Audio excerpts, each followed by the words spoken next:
Islam Moors, happy holy day, and welcome to House of Reawakening Minds, geographically located in care of 602 Vandiver Avenue, Wilmington City Territory at Delaware State Republic at North America, zip exempt 19802. Sit back, relax, but get your pen and paper out so that you can study.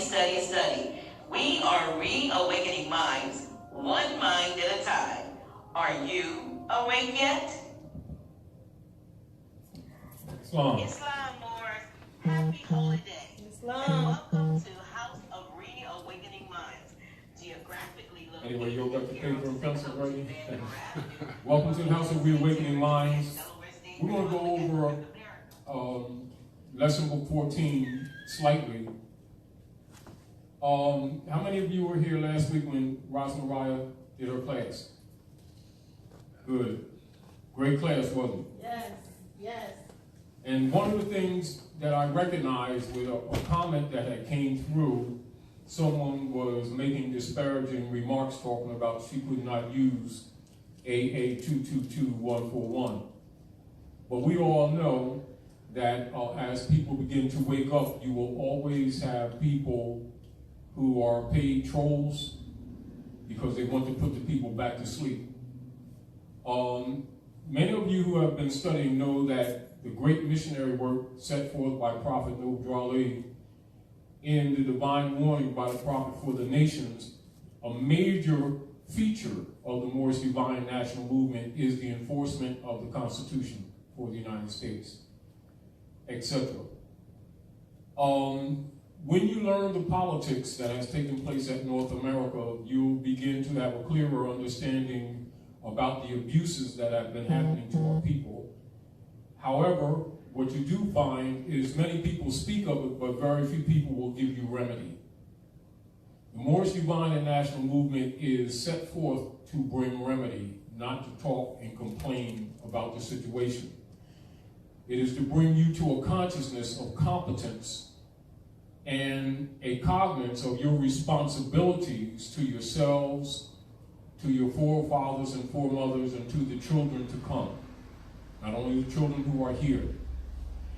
And I recognized long ago that watching how people respond to different things, that there was a great misunderstanding about the Moorish Divine National Movement. And those of you who've had some of my literature, you'll know that I did a book addressing the misunderstandings about the Moorish Divine National Movement.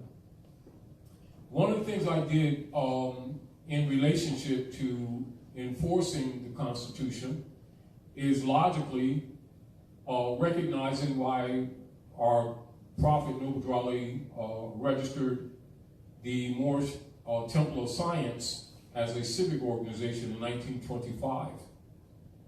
And as you know, the Moorish Science Temple of America was adopted as its corporate name in 1928, which you'll see on the back of your questionnaire.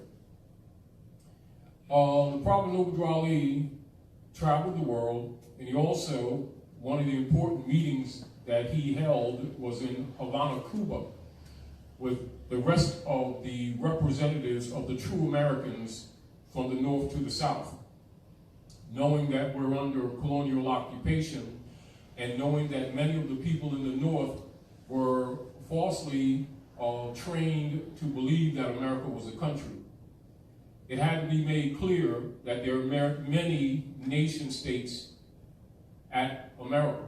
America's large continent that extends from the northern hemisphere to the central part of the planet into the southern hemisphere of the planet. It is a complete continent. Do not get confused with the construction of the Panama Canal, thinking that North, Central, South are separate. They are absolutely not. And they comprise the Maghreb, or what is called Morocco, the most extreme west of the Moroccan Empire, of which Hikuta, or what you call Egypt, is the capital dominion. And logically, it's important for the people to have a cognizance of both the history and law, in so much as it's necessary for them to have a mental cognizance of the territories. Because many of the people in the Western Hemisphere think that because they're in the South of America, or on one of the islands which are called Americana, that they're not Americans, because the European colonial operations have been training them the same way they do rats and animals, making them think that they were separated from the land. However, one of the things that was done by one of the adepts of the Moorish Divine National Movement, who set up humanitarian classes and schools in Ohio, in Cleveland, Charles Mosley Bey, and dealing with the issues of COINTELPRO operations infiltrating the Moorish Divine National Movement in order to slow it down or to upset it. He registered a lot of the knowledge of the Moorish nation in the Library of Congress so that the infiltrators could not tamper with it, because they've been struggling to tamper with the Prophet's information presented to the people. As an example, when you go into the microfilm in Chicago and look at the divine constitutional bylaws, etc., when the Prophet Nubu Ali was here, in particular, he makes reference to the land parcel being of ours, and that the Europeans are in agreement to operate here with the United States Trading Company. And so we have taught you earlier in many lessons about the United States Trading Company and the United States Service Corporation that was registered in France in 1754 by Benjamin Franklin. And many people are not aware, because of the subversive operations that have taken place in the Western Hemisphere. And since 1861, many of the people have believed that the United States is the country. The country is Morocco. The United States is the service corporation occupying and operating on Morocco by treaty. Are we clear? Clear. And logically, by many people being compromised, that knowledge has not been transferred from generation to generation. This was by design, and logically, people who are not aware of it learn from their parents who have been miseducated, and they start using the word or the name of the land and the people and applying it to Europeans, which it does not apply to. Are we clear? Some people think it's innocent, but it isn't innocent. What it does, it relinquishes your right of claim to the land, and the European takes it and makes sovereign claim and exercises sovereign powers that belong only to the nationals. Are we clear?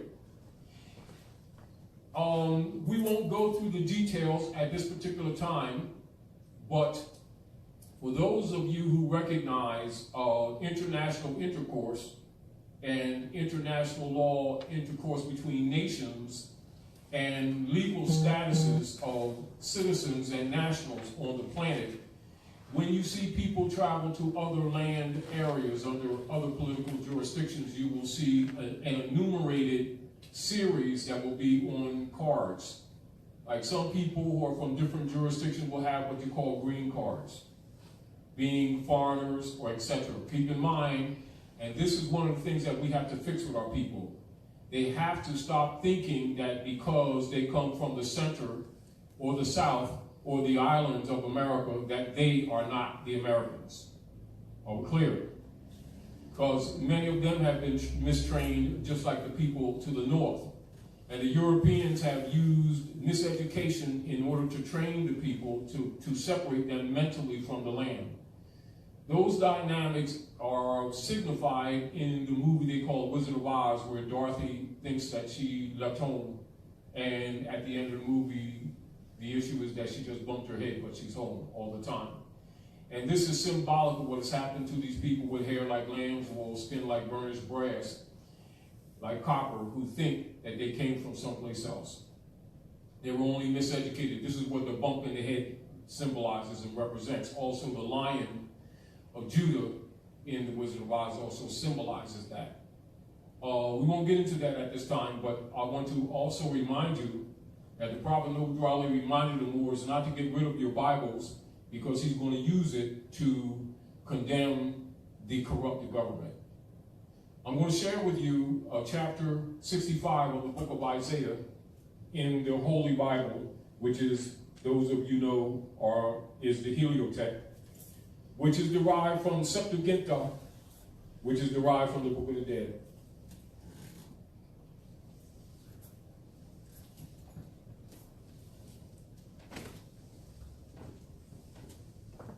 Isaiah 65. I am sought of them that ask not for me. I am found of them that sought me not. I said, behold me,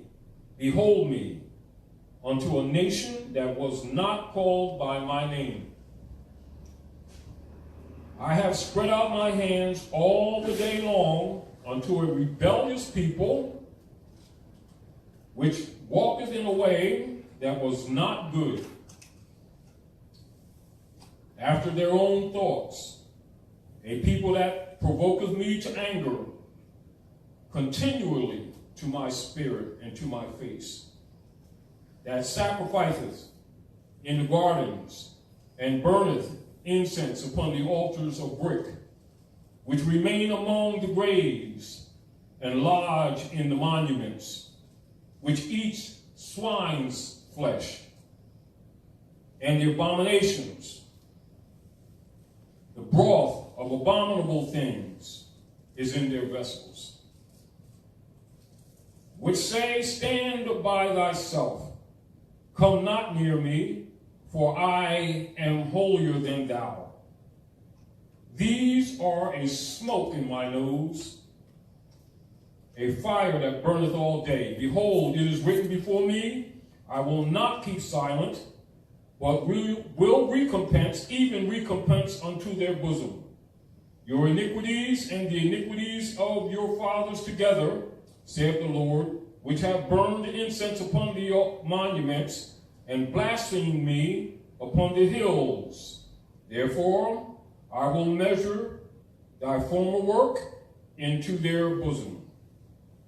Thus saith the Lord, as the new wine is found in the cluster, and one saith, destroy it not, for a blessing is in it. So will I do for my servant's sake, that I may not destroy them all.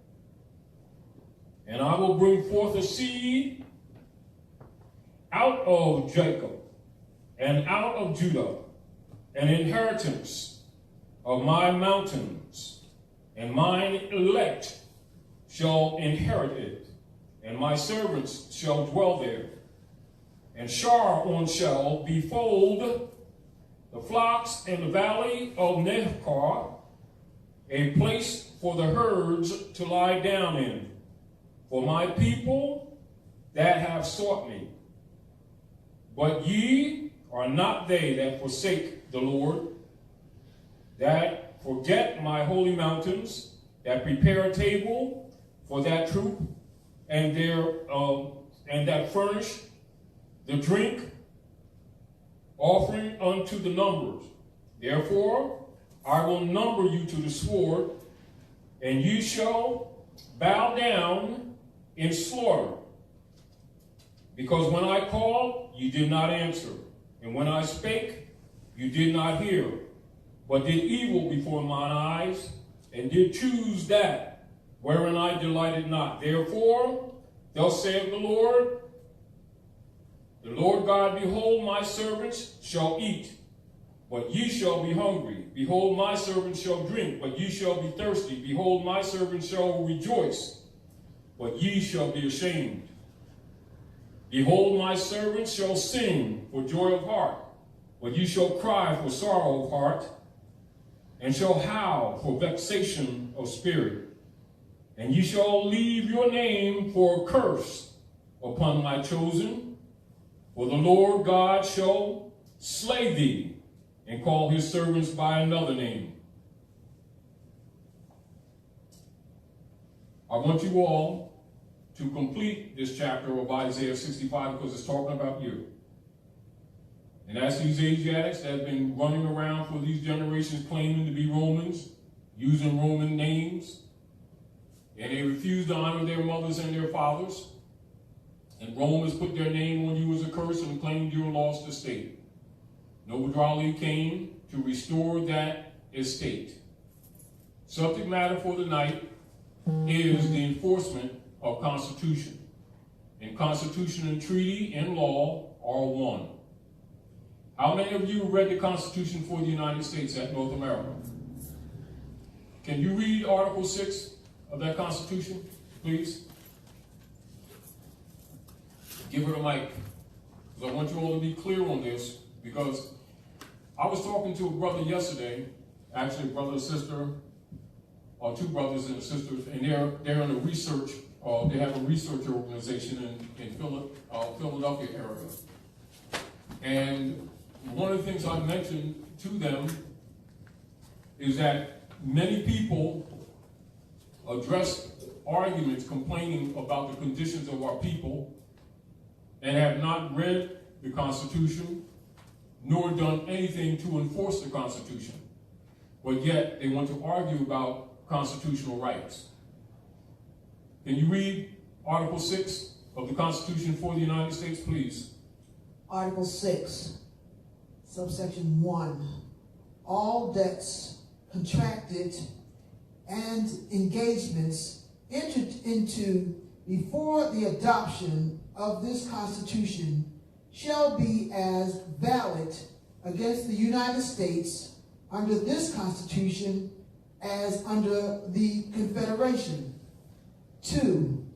This Constitution and the laws of the United States, which shall be made in pursuance thereof, and all treaties made or which shall be made under the authority of the United States, shall be the supreme law of the land, and the judges in every state shall be bound thereby.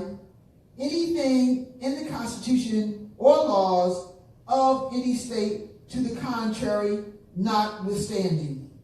Subsection 3.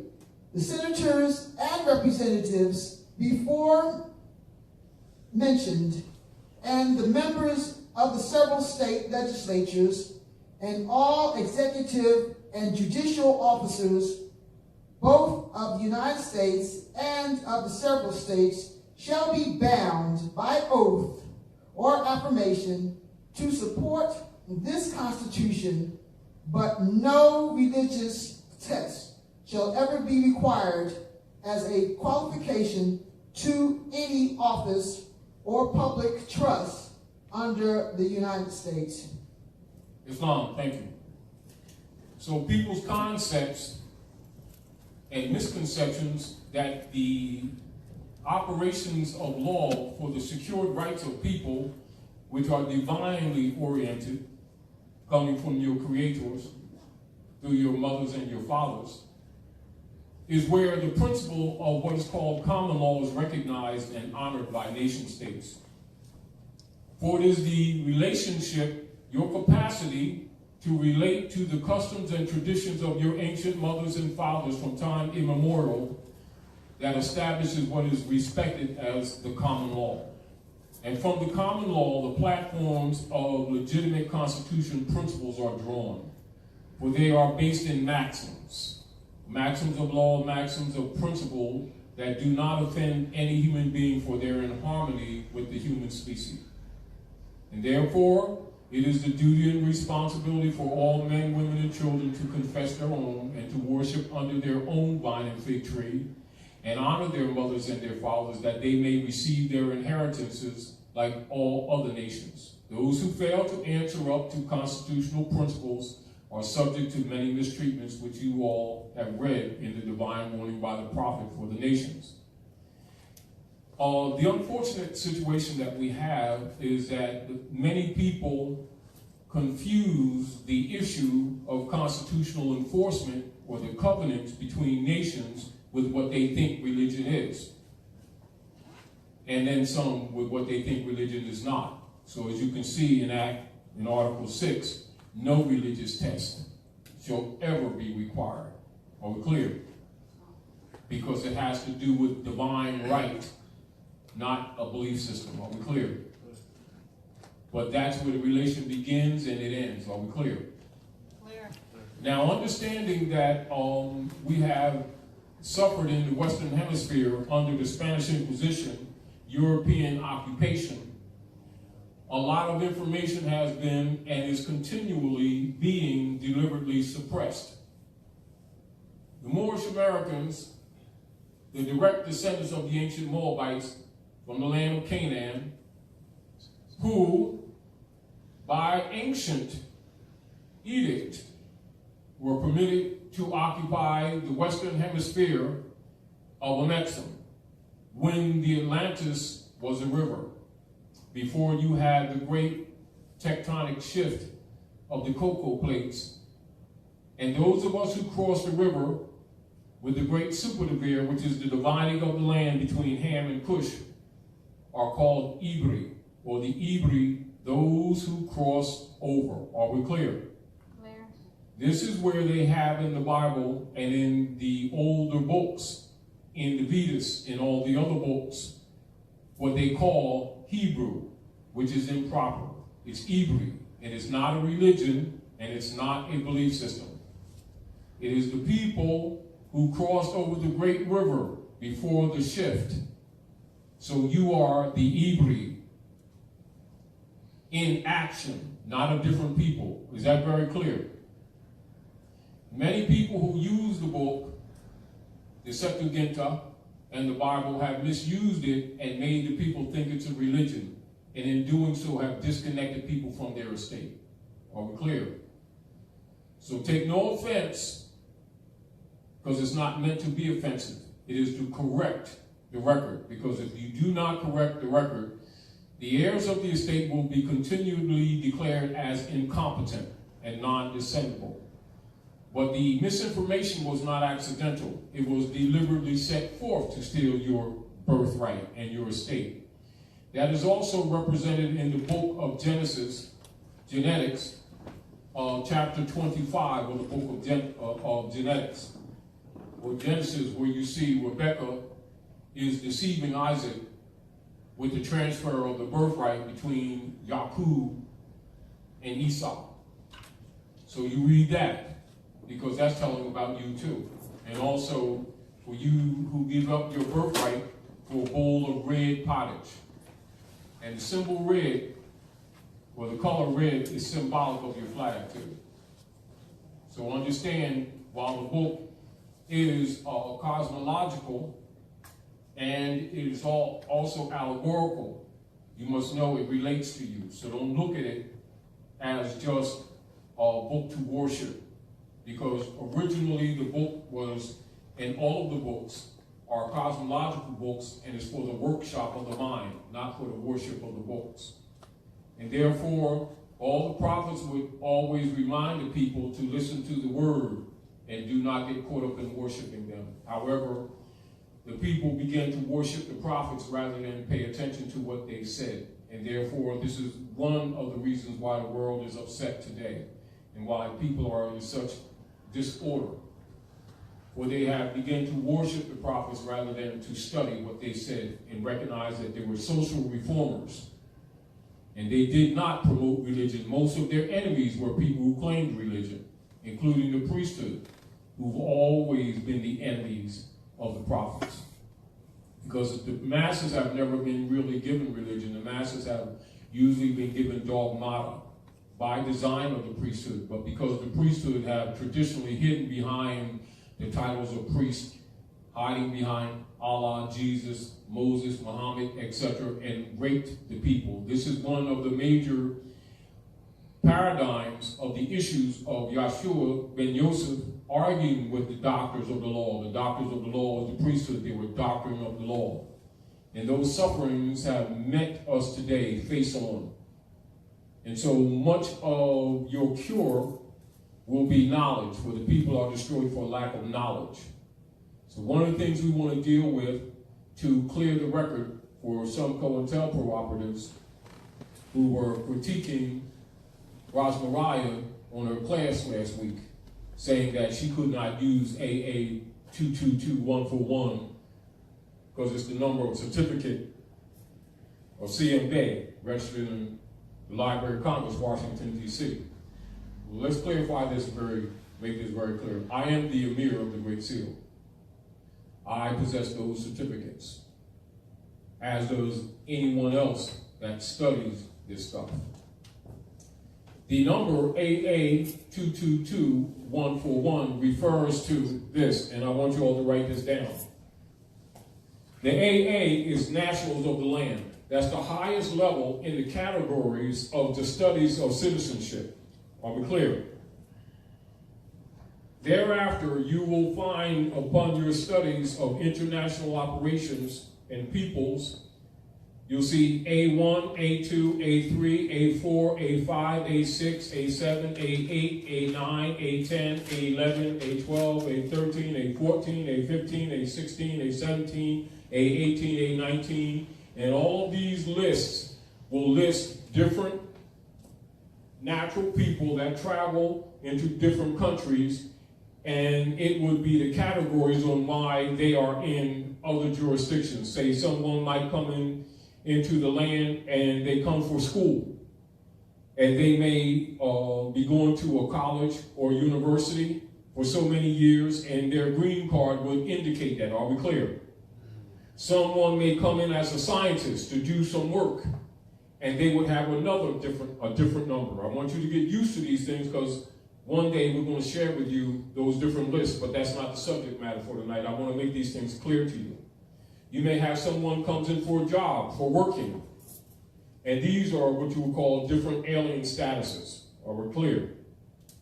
So be clear that this AA status is Class A1. That is the nationals of the land, distinguished from the citizens or the corporate citizens. Are we clear? Are we clear? Clear. The nationals are the highest level for their citizenship cannot be removed. Are we clear? Because it's a birthright. It is not unlike, say, if any of you went to Manchuria or China for school, and you have a family there, you may have children there, they become Chinese citizenship under Naturalization Act, but that would not make you Chinese, would it? Are we clear? That would be a citizenship status, and you would have a number that would indicate whatever that status is, whatever your purpose is for operating in China. Are we clear? Same with Russia, same with France, same with Germany, same with Brazil, same with any other nation state. Are we clear? So those numbers are operative here in North America. And this would indicate the people of the land distinguished from persons who may be citizens under the United States company, which under treaty law has been operating at North America. Are we clear? And with what you call the union, those persons who may start domiciling here or residing on the land semi-permanently, i.e. Europeans, they would be U.S. citizens. Are we clear? Are we clear? Clear. But they're not the nationals. Are we clear? That's not a disrespect. That is clarity. However, because many people have been abusing our people have been mislabeled as U.S. citizens, which they are not and can never be. Are we clear? You're the nationals of the land. You're the people of the land. And understand this very clearly. Though you've been tagged as Indians, the land is not India. Are we clear? Clear. You will find that misnomer established in Columbus's records, because they were trying to get to Madagascar and to Hindustan to take over the trade routes of the Moors. And so they were navigated to the Atlantis Islands, which you now call Boricaine, Haiti, Dominica, etc. And so he started calling the people West Indies. That's where that term came from. Are we clear? That's how the Moors of the West became known as Indians. But you're not Indians. Are we clear? Over generations, the Europeans reinforced the brands and the misnomers and displaced the pedigree in order to override your right of claim to the land, because they started instituting what they called the doctrine of discovery. Are we clear? to steal your land. Islam, Abdullah, Yeah. can you give Abdullah the mic, please? Yeah, I'm going to add to what you were saying. There's a book called the Medieval India Under Mohammedan Rule. Medieval India Under Mohammedan Rule, 712 to 1763. Stanley Pope. Medieval India Under Mohammedan Rule, 712 to 1763. Stanley Poole, Poole. Moors ruled modern-day India, all right, for 1,000 years. So I'm just giving some support to what Taj is saying. The land Sindhu. India, the name India has been anglicized. You have Sindhu, which is Sanskrit. We Arabicized it to Hindu. The British, when they took over in 1760s, they anglicized it to India. The Knights, the Order of Christ was established in 1338. They are refashioned, the Knights Templar were refashioned as the Order of Christ. Yes. They took over the spice trade of the Moors. The Spanish Moorish mill, a coin, was the most powerful coin in the world. The dollar, not the piece of paper, silver coin, gold coin. The measurement, the weight of the dollar was based off the weight of the Moorish mill. What I'm saying is we have tremendous power, and that power is still in effect. Yes. All right, peace. Thank you, Abdullah. Moorish, M-I-L-L. Moorish This mill. is why you see when The book, the title of the book, Medieval India,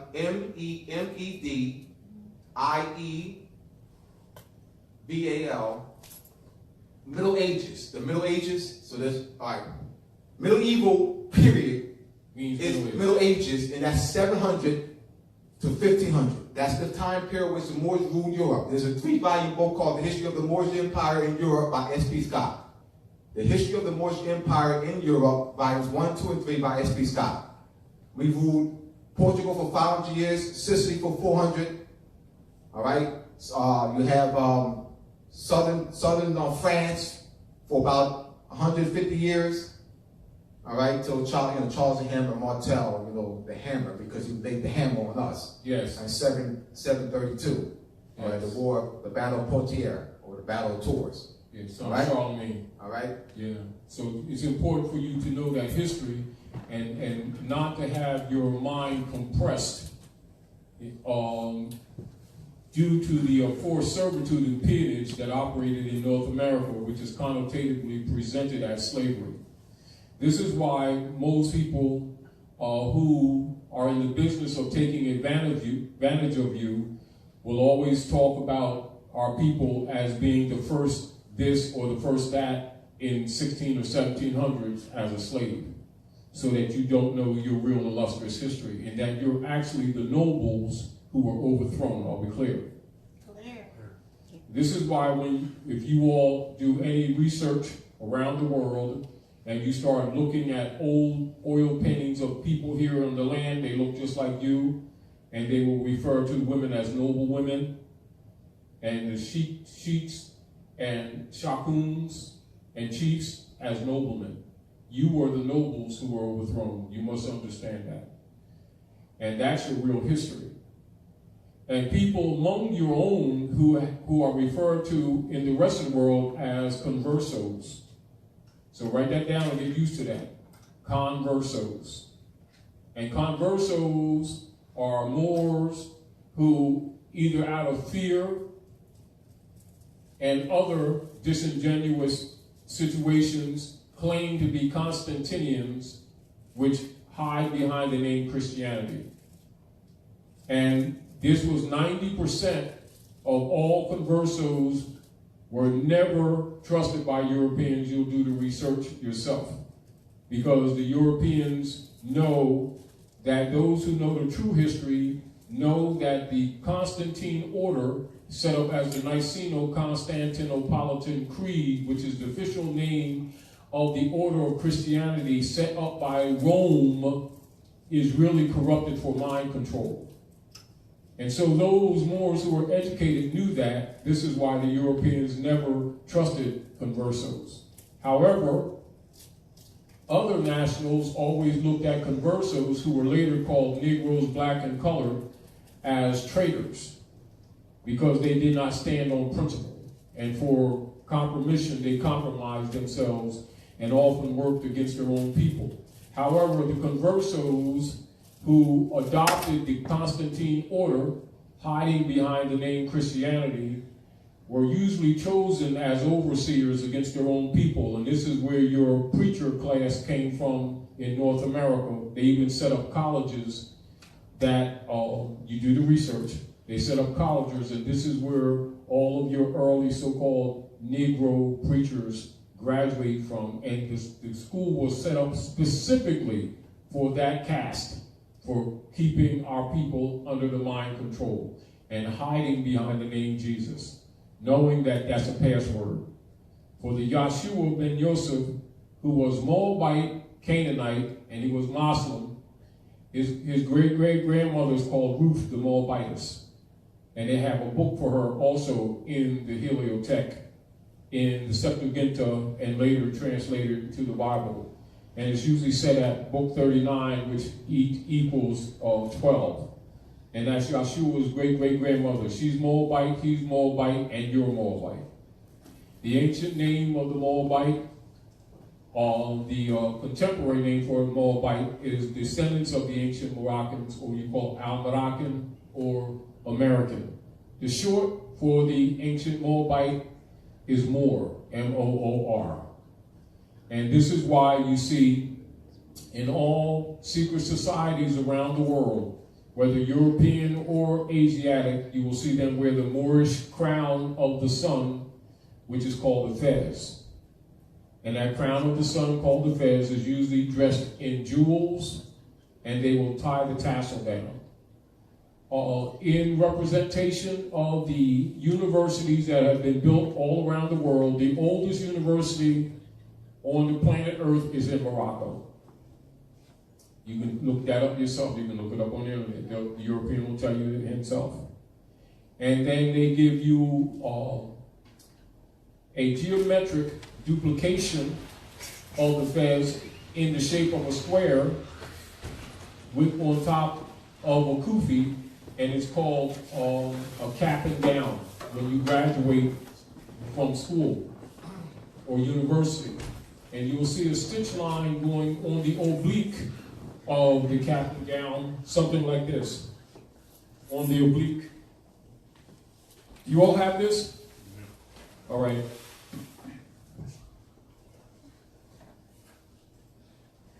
Oh, I'm going to read this for the people first, and then we're going to draw the symbol of the cap and gown. The AA in the lesson book, is the highest level of citizenship that's there. The highest level of citizenship would be the national. That's the people of the land, distinguished from people who may be citizens of the United States. Are we clear? All right, are we clear? So these are the original tribe nationals of the land. Are we clear? That they falsely refer to as West Indians. Are we clear? North, Central, and South. The true people of the land of the Western Hemisphere. This 2.2 is chapter 22 of the United States law of a general and permanent character. Are we clear? General and permanent character. So that means it's broad, isn't it? Isn't it? All right. So that deals with foreign relations and intercourse. And for those of you who would do research in chapter 22 of the United States Code of Law, that will be page 954. That third two is consular courts. Consular courts deals with Article 3, Section 2 of the Constitution. Will you read that? Pass over the mic, please. And keep this in mind while we're going over this lesson, that the Prophet Noble Raleigh commanded the Moors to do what? To enforce the Constitution. And he claims it to be what? The great missionary work of the Moorish movement. Are we clear? All right, go ahead, David. You want the whole thing? Now I want you to read section 2, All right. Article 3, section 2. All right. Article 3, section 2. In all cases affecting ambassadors, other Read the first line of section 1 so people can understand the original jurisdiction always is what? One vested in one Supreme Court. You want to do it? No. All right. Section 1. The judicial power of the United States shall be vested in one Supreme Court, and in such superior courts as the Congress may from time to time. Such inferior courts. Or such inferior courts. I beg your pardon. As the Congress may from time to time ordain and establish. The judges of the Supreme and inferior courts shall hold their office during good behavior, and shall at stated times receive for their services a compensation which shall not be diminished during their continuance in office. You better read. I can't see that well here. 2? Yes.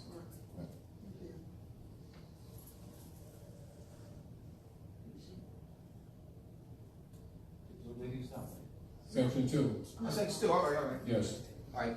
The judicial powers, section 2, Article 3, section 2, the judicial powers shall extend to all cases in law and equity arising under this Constitution, the laws of the United States, and treaties made or which shall be made under their authority, to all cases affecting ambassadors, other public ministers, and consuls, to all cases in admiralty and maritime jurisdiction, to controversies to which the United States shall be a party, to controversies between two or more states, between the state and the citizen of another state, between citizens of different states, between citizens of the same state claiming lands under grants of different states, and between a state or the citizen thereof and foreign states, citizens or subjects. And so as you can see, that is a foreign and international jurisdiction. So when you're dealing with nationals and citizens and there's any controversy whatsoever, the platform for that would be consular court, for it deals with the issue of diversity. Write that down, diversity. And get used to it. And so when you're dealing with the citizens of different jurisdictions that are operating on the land, whenever there's a controversy or an issue between them, it comes under constitutional law. Article 3, Section 2. And the venue is consular court. And so that's that third 2 that you see in AA222141. However, for those of you, and particularly the baby girls, because they're young and they haven't been made aware of these things, in 1954, Dwight D. Eisenhower shut down consular courts. Are we clear? In order to hide this information. Are we clear? And then you recognize during that period of time, this is when they start promoting the Negro preacher martyr guys with the civil rights 14th Amendment argument stuff that actually started stealing your hotels, your schools, your restaurants, your corner stores, and your businesses, and now you all have little to no businesses under your control, thinking that you could be U.S. citizens. Under the Negro Act, this is when they started promoting that strongly amongst our people. And almost all the leaders that they had doing that always hid behind the name Jesus. And the people believed in them. And this was to get the people to agree to be Negroes and people of color under the 14th Amendment, which is actually artificial persons, which would take you off the constitutional platform and put you in the Christian black codes, and then they would exercise them, and you were trained to call it racism and prejudice when it's actually the Christian black codes. And this is how they've been breaking your families up since the 50s. And that's a fact. Now, a point being made to you, once you have a couple of generations of people being trained like rats and not really understanding that they're being trained, they were thinking they were being educated. After a while, you lose reference points, and they don't have any reference points to relate to. So they think that these people are teaching them truth because they usually say Allah and Jesus, then they call these people black man and Negro, not knowing that it was actually disinheriting you and taking you off the political platform. Also recognizing that many scholars among our own, knowing that our people don't have some of this literature available to them, and many of them have difficulty reading because they were disallowed proper reading skills and definitely not taught etymology, so they could not cross-reference persons who are claiming scholarship. Understand that C.M. Bey did the AA222141. That's the number of one of the certificates with nationality and identification registered in the Library of Congress. However, because there were so many people amongst our own always trying to separate the missionary work of the liberation of the people, separating anyone that does that from Noble Drew Ali, which is the nature of the Moorish movement, is the enforcement of the Constitution, which is why I did lesson book 14 in the late 80s. And we published it around 92, between 92 and 96 in desktop copy. And because of knowing that that this is the most true level of the politics operating at North America, that many people thought and would think that it's a religious belief and would reject it on that surface because that's their training. And so I separated the books, and lesson book 14A1, Protocols of Liberty, which I'm getting ready to publish very soon, is the other half of this book. But because immediately when Rosalind Rye did that great class last week, and then you had trolls coming on saying that she could not use that, so that they cannot misinform people who are listening and people who come to these forums, I brought out the lesson book to show you what it relates to. It is not the certificate. The certificate just has that matching number. Are we clear? And so what I did is research what it related to. So that is what it relates to. AA, Nationals of the Land. 2.2, Foreign Relations and Intercourse. On page 954, that anyone can do research for yourself and liberate yourself. Are we clear? Section 2, chapter 22, book 22, chapter 2, Consular Courts. So then no one's been teaching you consular courts, they've been telling you civil rights courts and civil rights arguments, and you thought it was real, and as soon as you go on there, you get all these abuses. So you can see why our people for so many generations have been continuously losing. They're on the wrong venue. Are we clear? So what occurs when you go into the wrong venue or into a venue that has no proper jurisdiction? Do you expect due process? No, you've been abused, haven't you? However, people have known this and not exposed it to you. This is why a lot of people who claimed over the years for you all who know some of the criticisms that we get, why they jump on Taji Guy and tried to dismiss my platform, hoping I'd disappear. Because once you educate the people, they can't play with them anymore, can they? Once you understand that this is universal, and this is the supreme law of the land, then you recognize, why haven't they been telling you this? Then these people lose credibility, don't they? That's why they don't like Taj Tarik, because they won't be playing along with that game with the titles. You understand?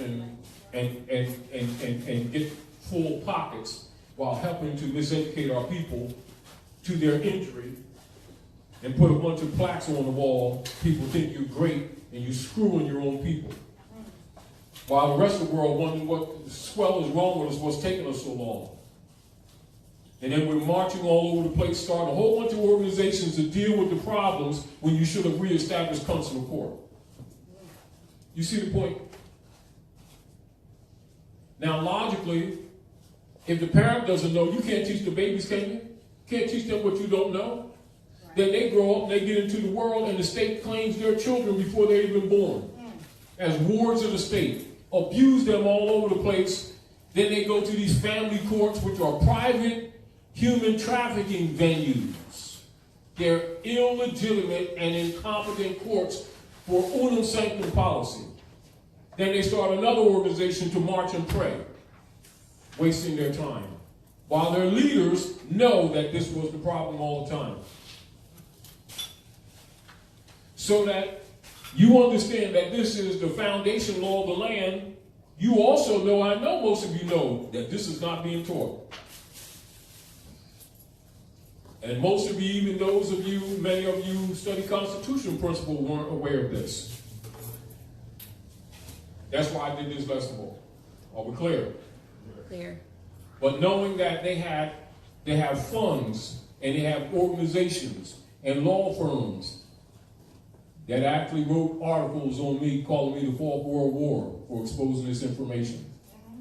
They have this COINTELPRO operation of CIA called the Southern Poverty Law Firm that wrote an article for said I made this stuff up. But they're counting on people not knowing or not having reference. Are we clear? Clear. So now you have reference and even the page. So this is my position. Prove me wrong. However, in doing so, you will understand better the divine warning by the prophet for the nations, and recognizing that C.M. Bey was not countering Noble Ali, was he? No. He's teaching the civic platform that you should have been taught in the schools that Noble Ali declared as chartered parts of the Moorish Science Temple of America, most of which have never been established. It's an uncomfortable truth, but most people aren't willing to admit it. They're more willing to try to protect the clubism rather than liberate the people. Are we clear? Clear. It's important recognizing this when I first came into the movement is why I founded the Roundtable, because I immediately recognized that, because I always had a library, and my father was a reader. And so when I came into the Moorish Science Temple of America, I didn't come in with closed eyes. I didn't come in as a dummy. So I immediately recognized by different things people were saying that they were traitors amongst us. But I was in no position, I just came in. I was in no position to tell the grand governors of the Moorish movement all over this country what they're supposed to be doing and what not do. But I also knew that I wasn't going to submit to misrepresentation. So I set up the Roundtable in '82 to do what I was doing anyway, because I was doing research anyway. The Moorish Divine National Movement gave me a platform. And then when I started doing research on Noble Ali, I recognized how deep he was. But I also recognized many people were misrepresenting him. But I also recognized when I wrote, most of the stuff, like these lesson books, I actually did for my children. And actually, that brother back there, Brother Abdullah Iltalib Mosey Bey, suggested that I start sharing it with the public. Is that not right, Dooley? Yep. And we started a newspaper, Out Rock and Star. And also, I have information that was handed to me directly by Grand Sheikh Hamid Eel, who was the last Grand Sheikh to walk with Prophet Noble Ali in Newark, New Jersey. And it is he who gave me, out of his own off his own wall, the charter, the bylaws. He gave me the Quran out of his desk. That's the first time I met him and the last time I saw him, when I went to visit in Newark, New Jersey. He says, I know you're going to do something with it. And what it did, it reinforced what I already do in my own heart and mind. But I also recognize that when you tell the truth, a lot of people don't like you because they want you to play this game, this ego game, or because you got a title, you know, and everybody walking around with badges and sashes, and they're looking important, and the people are suffering. Well, I'm not comfortable with that. I can't sit around playing egotistical games while the people suffering, and they're looking at people who should be telling them the truth, playing it safe, or taking passivity, or teaching them passivity while they're suffering. So I did, and started sharing my lesson books that I prepared for my children with the public. This is one of them. All right? So that's consular courts. And 141 is, pay attention to this, you all, judicial authority generally to carry into full effect the treaties of the United States with certain foreign countries. That's the law of the land, y'all. The law of the land.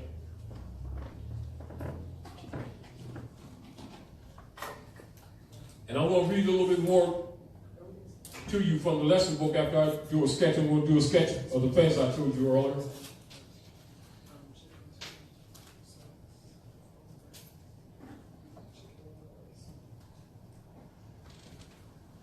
Now, can you all imagine if the people around the country and off the country, because people were listening from England, Brazil, and other territories last week, when the troll made that statement last week when Roz was doing her class.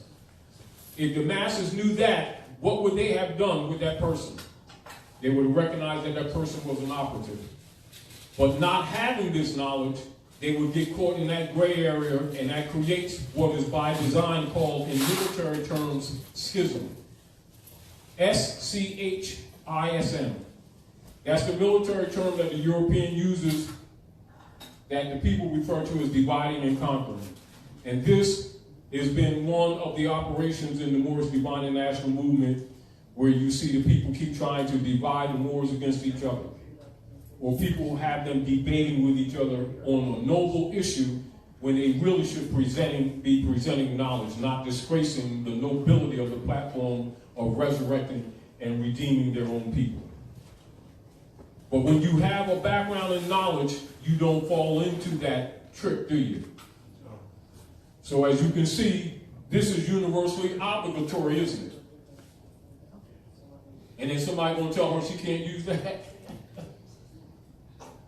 You see, when you know better, you do better, don't you? Yes, sir.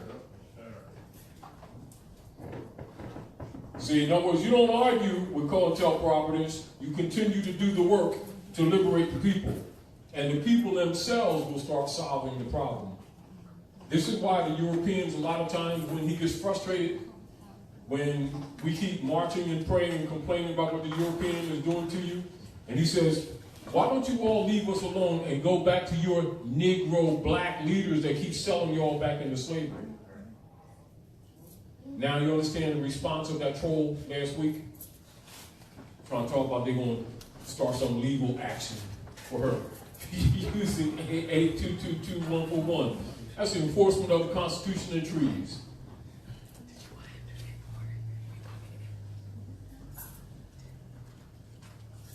But again, you know, we must be persistent and regular in doing the best we can to educate the people, to liberate them from European occupation, as well as COINTELPRO amongst your own. CIA has a 6-point budget. One of those points of budget is for Negro and black leader trolls. And so when someone comes to liberate you, automatically a troll will come out to try to bury you again. Are we clear? Clear. So we try to give you information so you recognize that, meaning that although I wrote this book, understand that knowledge is not mine. It belongs to you. Are we clear? Are we clear? Clear.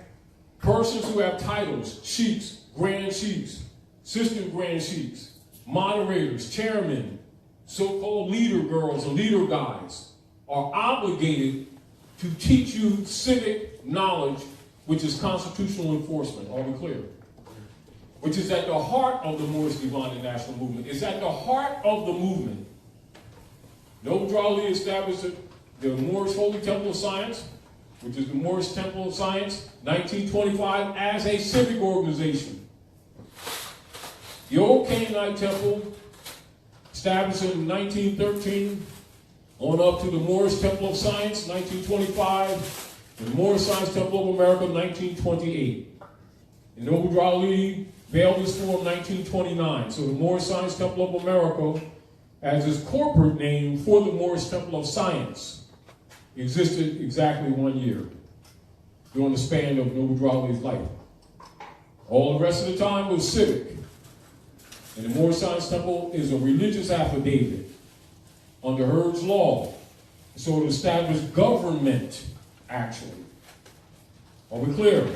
Clear. So that's to inform you, because you're going to have COINTELPRO who are constantly going to try to misrepresent this movement while claiming to be leaders in the Moorish movement.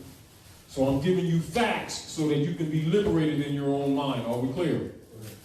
Your nationality is a birthright. It is not an owned clubism by anyone. Are we clear?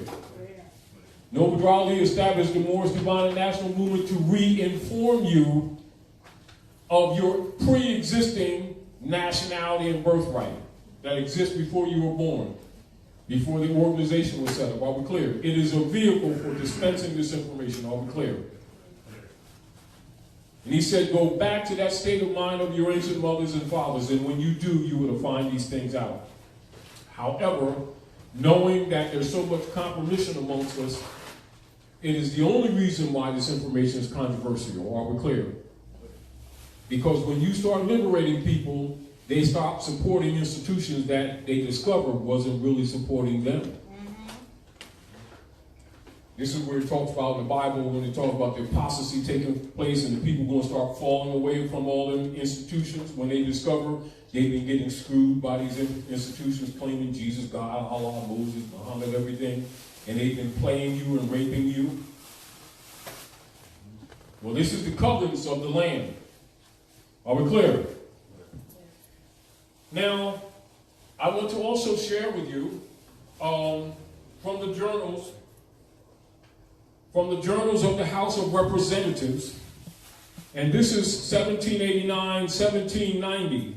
And next time you all come and make sure that you have a copy of this, all right? And especially for the baby girls, because it's very important. Because keep in mind, one of the things that Rome does, they know that if they subjugate the woman, they subjugate the family. Are we clear? Clear. This is why these organizations that are being claimed as religious organizations always suppress women. But they always want you to come and throw some finance in the tray. And they always want you to come and bring your babies and do a salami bologna for them and then lie to them and tell them that Jesus got a bank account at Chase Manhattan, which he does not. They do that. They've been lying to people forever. And it's time for the priesthood to be exposed for just who they actually are. Just because they say Jesus, God, Allah, Moses, Muhammad don't make them holier than thou. Because they've been using the Bible, the Septuaginta, and the Quran to rape the people. And that's the truth. And no one will call them to the table. Well, Taj, you guys call them to the table. And I don't care if they don't like me because I'm not here for them. And I don't need their authority. My mother sent me. Thank you very much. I'm going to read from the journals of the House of Representatives to show you this is no new argument. Are we clear? This is 1789, 1790. And keep in mind, Georgie was appointed, not elected, to the office of the president for the United States Trading Company, doing business at Morocco, 1789. This is the case, a synopsis of a case, all right? Are we clear? The views of slaves and free blacks are rarely found in the petitions. Blacks were often the subjects of petitions submitted by whites, but in one unusual case, 4 former slaves petitioned the House of Representatives for clarification of their legal status. The ex-slaves, Francis, Daniel, Hammond, and Samuel, had been subjects of the Emperor of Morocco when they were captured by an African king. They were delivered to a Captain Clark on the promise that he would take them to England, where the Moroccan ambassador would ransom them, but instead they were sold in South Carolina as slaves. Eventually, the 4 men purchased their own and their wives' freedom. They now wanted to be assured that if accused of a crime, they would be tried as subjects of a foreign nation by the Court of General Sessions rather than as free blacks by the magistrates and freeholders' court. The House decided that the men were citizens of Morocco and thus not subject to laws governing free blacks. Different status, isn't it? Isn't it? Same people, different status. Introduction to this case. A petition was presented to the House of Representatives from sundry free Moors, subjects of the Emperor of Morocco and residents of this state, praying that in case they should commit any fault amenable to be brought to justice, that they as subjects to a prince in alliance with the United States, that's treaty law, of America, may be tried under the same laws as the citizens of this state would be liable to be tried, and not under the Negro Act, which was received and read. House Journal, January 1790, January 1790, published for the South Carolina Department of Archives and History by the University of South Carolina Press, Columbia, South Carolina. So you can see the universities know this too. And they turn around and call these people black, don't they? And they have black leaders keep telling you that you're black, don't they? And guess what it does? Put you under the black codes. That's the House. That's the journals of the House of Representatives. You think they don't know that you're Moors? Yes, they know. But it's not to their advantage because they can't mistreat you under international law. Now you understand why you must nationalize? Why Drew Ali set up the old Canaanite temple to restore your nationality? Is it an action of a club or an organization, or is it a birthright, you all? Birthright. Is your pedigree.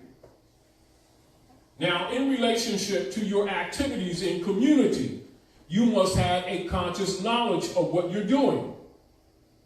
Thus, that's why I gave you that. Are we clear? I'm going to take you a little further in that to show you the fundamentals of AA222141 in your relationship with operators of the United States Service Corporation.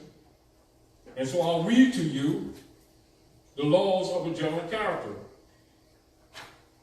What I wanted to do, and because it's actually on one of my other computers, I would have put this page up on the site, but share that with them, anybody who wants to assist.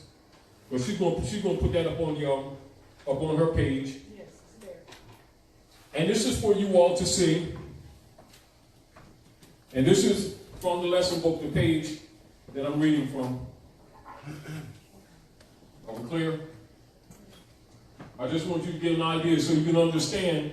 I'm going to come over there. I want you to understand that when the troll came up and tell Roz that she couldn't use it, this is what they're telling her.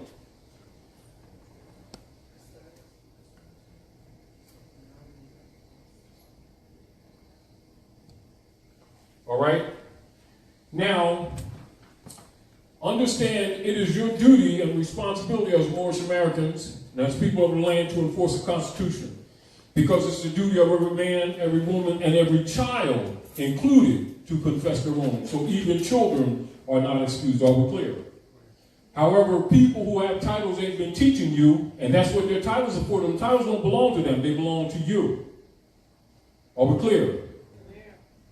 So when people come around talking about their grand this and grand that, them titles belong to the people and to the people alone. And they're only to be used when they're in service to the people. Are we clear? They're not above you, they're your servants. And anyone who violates that should be removed from office. Anyway, the Code of the Laws of the United States of America of a general and permanent character. I want you to look up both of those words. I'm not going to go through it right now, because you need to understand what that means. It's general, which means broad, and it's permanent, and it don't mean it ends yesterday. It is consolidated, codified, set forth, and published in 1935. This is again. Are we clear? In the 159th year of the Republic. It doesn't say the democracy, the Republic, with ancillaries and index. Now, the treatise and commentary given by myself when I wrote this book is Charles Mosley Bey, PhD, LLD, 3rd, 33rd, and 360-degree Mason, free Moorish master astrologer and Moorish constitution lawgiver, isonomy, has copyright certificates registered in the United States Department of Justice under Truth A1. Library of Congress Copyright Office, which reveals at law the conditions of intercourse between the indigenous Moors and the occupational European nations, with whom the Moors have treaties. This affirms the pre-existing status of the Moors in all matters of interchange, commerce, and law with the European side of the nation. The specific copy certificate of note, clock of destiny, Moorish American nationality card of identification with Zodiac Constitution has registration number AA222141. And so you can see it correlates with the enforcement of law. It does not set the law. The number of the registration correlates with it. Are we clear? Outside of that, it has no relationship. Are we clear? I made the relationship to bring the consciousness to you. Are we clear? So that's Taji Guy, not CM Bey. So when the trolls try to criticize Roz for using that number, she has the right to use it, because that's my book. And she prints Taji Guy's book too. And that's international law. Are we clear? And treaty enforcement, just as Prophet Nubu Ali commanded the Moorish Americans to do.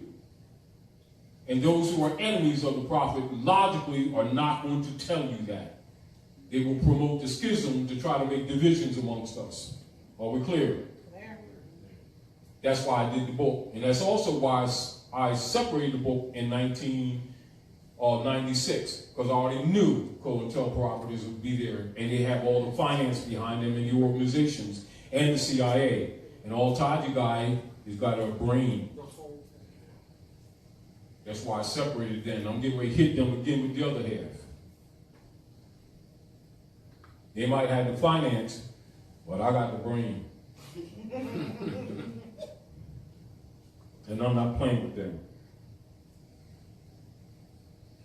Now, what those numbers represent is, this number refers to the Code of Laws of the United States of America of a general and permanent character, in force January 3rd, 1935, 1934 edition, title, Chapter 2, Title 22, Chapter 2, Section 141, Foreign Relations and Intercourse. Logically, that enforces Article 3 of the Constitution for the United States of America, Section 2, because you're dealing with what? Treaty law enforcement, foreign states, persons, jurisdiction, which Sister D read for you.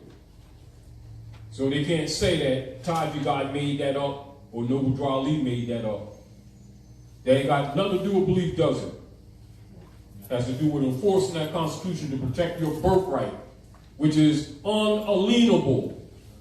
And they've been putting liens on your birthright on your commercial platforms. So what the Section 141 deals with is judicial authority generally to carry into full effect the provisions of the treaties of the United States with certain foreign countries. Hear this out, you all. To carry into full effect the provisions of the treaties of the United States with certain foreign countries, the ministers and the consuls of the United States in China, in Siam, in Turkey, in Morocco, and that's emphasized because you're at Morocco, Muscat, Abyssinia, Persia, and the territories formerly a part of the former Ottoman Empire, including Egypt. Go to chapter 47, y'all, of the Holy Quran. Duly appointed to reside therein shall, in addition to other powers and duties imposed upon them, respectively, by the provisions of such treaties, respectively, be invested with the judicial authority described in this chapter, which shall ascertain to the office of minister and consul. Now you understand why Grand Sheiks wear black hats? Because they're also muftis. They're supposed to be enforcing the law.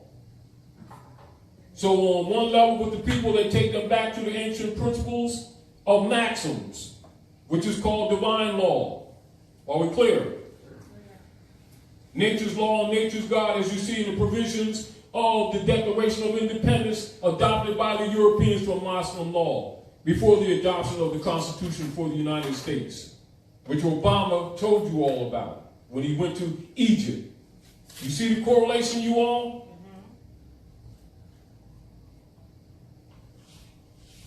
So therefore, and therein shall, in addition to other powers and duties imposed upon them, respectively, by the provisions of such treaties, respectively, be invested with judicial authority described in this chapter, which shall appertain to the office of minister and consul, and be a part of the duties belonging therein, wherein and so far as the same is allowed by treaty, and in accordance with the usages of the countries in their intercourse with the Franks, emphasized, or other foreign Christian nations. And then it gives you multiple subsections of law. So you can see Christianity is not a religion, it's a political platform. Christian nations, distinguished from Muslim nations, you're under occupation by the Christian corporate operations acting as a nation called the United States. And this is where your birthright has been stolen. That's why I did this book. To clear that up, because I already knew that people was going to misrepresent it. So I had to outthink them. Because they have all the packaging, all the finances, the banks, all the leader guys, the leader girls, all the masons, Eastern Stars, matrons of the church, of the mosques and the synagogues, 32 degrees, 33 degrees. They got all the finance to kick back, the 501c3 with Lyndon Baines Johnson. All Taji guy was a barber and a carpenter. But I still got a brain.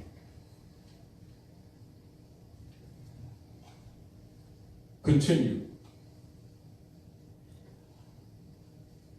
Now, commentary by myself on this issue. Moorish Americans should refer to the Treaty of Peace and Friendship of 1787, the Moorish Zodiac Great Seal Constitution, and the United States of America Constitution, Article 6, Special Attention excerpts from AA222141, 142, and 143.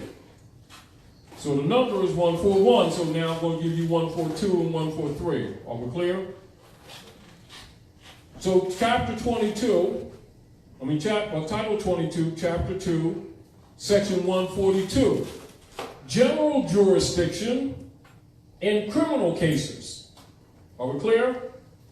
So 142 deals with criminal cases. The officers mentioned in section 141 of this title are fully empowered to array and try in the manner provided for in this chapter all citizens of the United States charged with offenses against the law, committed in such countries relatively, and to sentence with of such offenders in the manner in this chapter authorized. And each of them is authorized to issue such processes as are suitable and necessary to carry this authority into execution. That's subsection 4084. Chapter 22, Title 22, Chapter 2, Section 143. General jurisdiction in civil cases. So that was general in criminal, now we're dealing with civil. Such officers are also invested with all judicial authority necessary to execute the provisions of such treaties respectively in regards to civil rights. They didn't tell you that civil rights was what we listed under this, did they?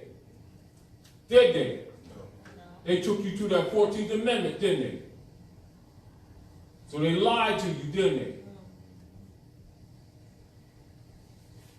Whether of property or person. I'm going to repeat this, so let's get this very, very clear. And this is for the trolls that are paid by the CIA to keep countering this, and those who try to criticize Roz last week, talking about she can't use this. Such officers are also invested with all the judicial authority necessary to execute the provisions of such treaties, respectively. In regard to civil rights, emphasized and underlined, whether of property or person, and they shall entertain jurisdiction in matters of contract at the port where or nearest to which it was to be executed, and in all other matters at the port where or nearest to which the damage complained of was sustained, provided such port be one of the ports at which the United States are represented by consuls. So they've been telling our people you want counsel and then sending you a lawyer, wasn't they? So it'll be a consul. Such jurisdiction shall embrace all controversies. I'm repeating. Such jurisdiction shall embrace all controversies between citizens of the United States or other provided for by such treaties, respectively. That's subsection 4085. And of course, we go back to Article 6 of the Constitution for the United States. As Dee had read earlier, I'm going to repeat so that you can see the relationship. All debts contracted and engagements entered into before the adoption of this Constitution shall be as valid against the United States under this Constitution as under the Confederation. So you can see this supersedes that Constitution. Are we clear? Clear. This Constitution and the law of the United States, which shall be made in pursuance thereof, and all treaties made or which shall be made under the authority of the United States, shall be the supreme law of the land. So we're dealing with the supreme law of the land. How come you weren't taught this? And somebody going to call in and talk about Roz can't use this? Keep in mind, when they was attacking her, they was attacking you. That's what you must recognize. You're trying to put you back to sleep because they know most of you don't have this information. So you get caught in that back and forth stuff, what kind of more you are. You're more by bloodline, by birthright. And you're obligated to this, just like the European is. But because they put you under that black codes and you've been doing around doing black things, you've been in breach of the law. But it allowed them to abuse you too.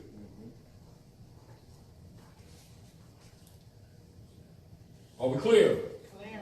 So don't play victim because you're responsible to this information. You just haven't been taught. But thankfully, Dr. Naila made the House of Reawakening Minds for you to get this information and other information that other people dance around. Because truth is controversial. People don't exactly like you when you tell the truth. Because it pulls the wool over a lot of people that have been screwing you for generations. Hiding behind Jesus and Allah and stuff. And they've been getting away with it, haven't they? Mm-hmm. However, if you have this knowledge for yourself, you don't need to talk to God. You ain't following me. You're following the instructions of Prophet Noble Ali. And then those who are supposed to be producing literature to help support this movement, because the prophet said the half has not been told. If I told you everything, you go back to sleep. And he charged the Moors to produce literature. He said, in order to change these people, you must change their literature. So all these grand chiefs and governors of the Moorish Science Temple of America don't need to talk to you. You're supposed to look at their literature. How come you weren't told these things? Do I need to critique them, or maybe you should critique them for sacrificing a lot of generations, haven't they? A lot of our people have been suffering for a lack of knowledge. Because everybody want to play games with them, but they want to take your finance, don't they? They want you to be members of a club, not of your nation. It's a Moorish divine and national movement. It's not a club movement. It's a restoration of a nation state where it's what nationals have been negligent of their duties to answer up to the constitutional fold of government. This is why in recent year or two that we've been reestablishing the argument of the restoration of the consular courts, because that's the proper venue. Are we clear? Clear.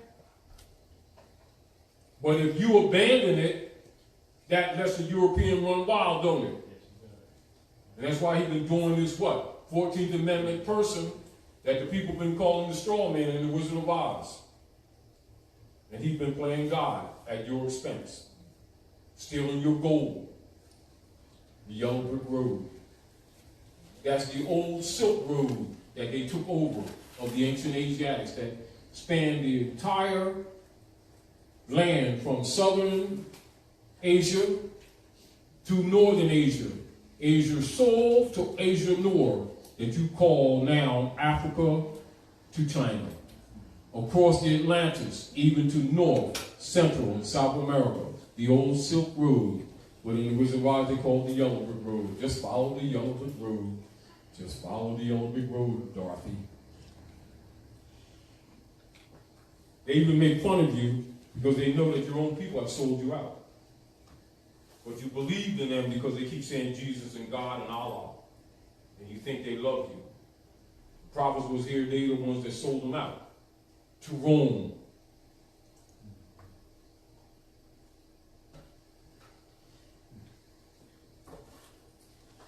So anyway, this Constitution and the laws of the United States which shall be made in pursuance thereof, and all treaties made and which shall be made under the authority of the United States shall be the supreme law of the land, and the judges in every state shall be bound thereby. So you can see these judges are bound to this, aren't they? They've been playing dumb, haven't they? Now you understand why they set up the U.S. democracy platform, so they could be corrupt and protect their corruption. Your duty is to enforce the Constitution for the United States under the laws of the Republic. Are we clear? Clear.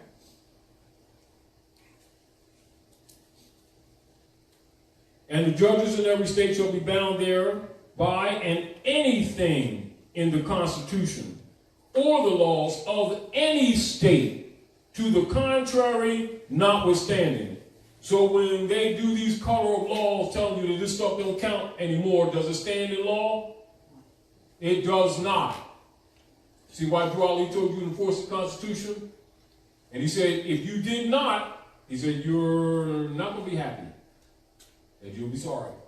And so now we've been suffering the Negro Acts that should have been solved 60, 70 years ago under the Moorish Divine National Movement, and the law had not been carried out. Now the Europeans is liquidating your estates left and right. They're packing private prisons, which are POW camps with your children and your men, tearing your families apart. And then you try to get justice in the court system, which are private courts belonging to the Circle Church of the Barristers of England, when it should be a consular court venue. And you have not stepped up to the constitutional laws of your government. Now you understand when Drawley says being Moorish Americans, you're part and parcel of this said government, must live the life accordingly. Not Taji, your prophet done told you that, but we didn't carry out the law, and now we're suffering for it. But I'm presenting this to you to let you understand that don't let people trick you and try to act like CMB didn't support the platform. He gave you knowledge to carry out the law. It's one thing to tell you one thing, it's another thing to show you. Are we clear? So now you have reference point, don't you? All right. So the senators and the representatives before mentioned and the members of the several state legislatures and all executive and judicial officers, both of the United States and of the several states, shall be bound by oath or affirmation to support this Constitution, but no religious test shall ever be required as a qualification to any office or public trust under the United States. So you don't come under the law talking about what your beliefs are of your religion. It don't count. You're dealing with maxims of law and the supreme law of the land to preserve the divine rights of all human beings under that Constitution. With the enforcement of the Constitution and the treaty, it is your duty to do so and to carry out the law. And thus, in the Moorish Divine and National Movement, for those who go to a Moorish Science Temple of America, OK9 Temple, Act 1. Who got the divine constitutional bylaws? I know it. I know you know it. So give it a mic. Give it a mic.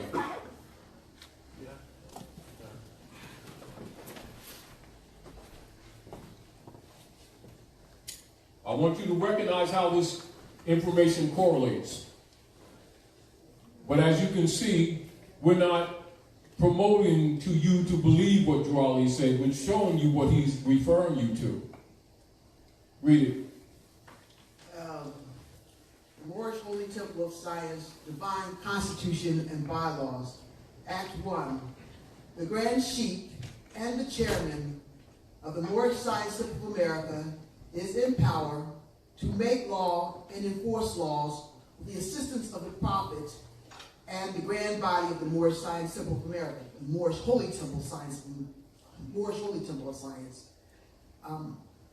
The Assistant Grand Sheikh is to assist the Grand Sheikh in all affairs if he lives according to love, truth, peace, freedom, and justice. And it is known before the members of the Moorish Holy Temple of Science. Islam. So as you can see, that is a constitutional enforcement decree, isn't it? That has nothing to do with what your beliefs are. That's your responsibility in your relationship to your social duties and responsibilities. Are we clear? Yeah. This is one of the reasons why over the years I've always presented the civic and national side of this movement, which has been sorely suppressed because people keep thinking it's a belief. It's not a belief. It's the restoration of your birthright for you to reclaim your lost estate. Your poverty that you've been suffering is totally artificial. Totally artificial. And yet our people was giving up their birthright for a job, not knowing that they're the wealthiest people on the planet. They've just been denied their lost estate. And they insist on being Negro, black, and colored, and then claiming abuse when they themselves were abusing themselves, and the Europeans feeding on them like vampires. So Drawley said the Europeans are what? Living off your virtues.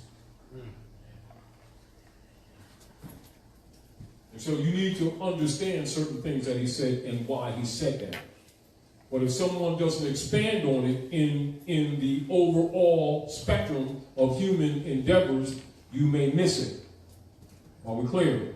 Yeah. So this book is shared with you to make you look at your lack of responsibility to yourselves. Don't accept what I'm telling you. Do some research and recognize that a lot of our abuses are our own fault. We have not taken responsibility and suffered greatly for it. So I'm informing you because when you know you're responsible, are we clear? And that's also why I read that chapter from the Bible.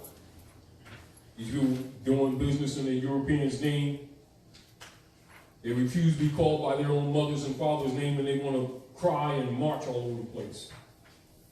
They're looked at as being in disgrace. And they call it racism. The human species is the race. Yes. And the human family is divided into expanded families who are on the earth planet, and they're called nations and nationalities. And any person who refuses to honor their mothers and fathers and answer up to their nativity of their birth has no inheritance. That's how it works. That's how law works on the planet. Get used to it. And let's not feel sorry for ourselves. Let's start taking responsibility. And ignorance of this has not excused you. They've just been abusing you more and more and more. I want to sing, now that's the journals. I want to see if there's anything else in this particular issue that might assist you.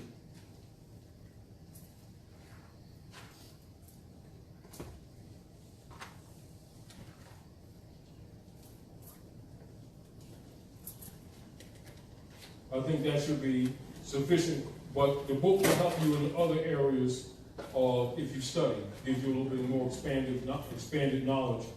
And this is one of the reasons why we, again, and I'm repeating this, established the reinstitution of the consular courts.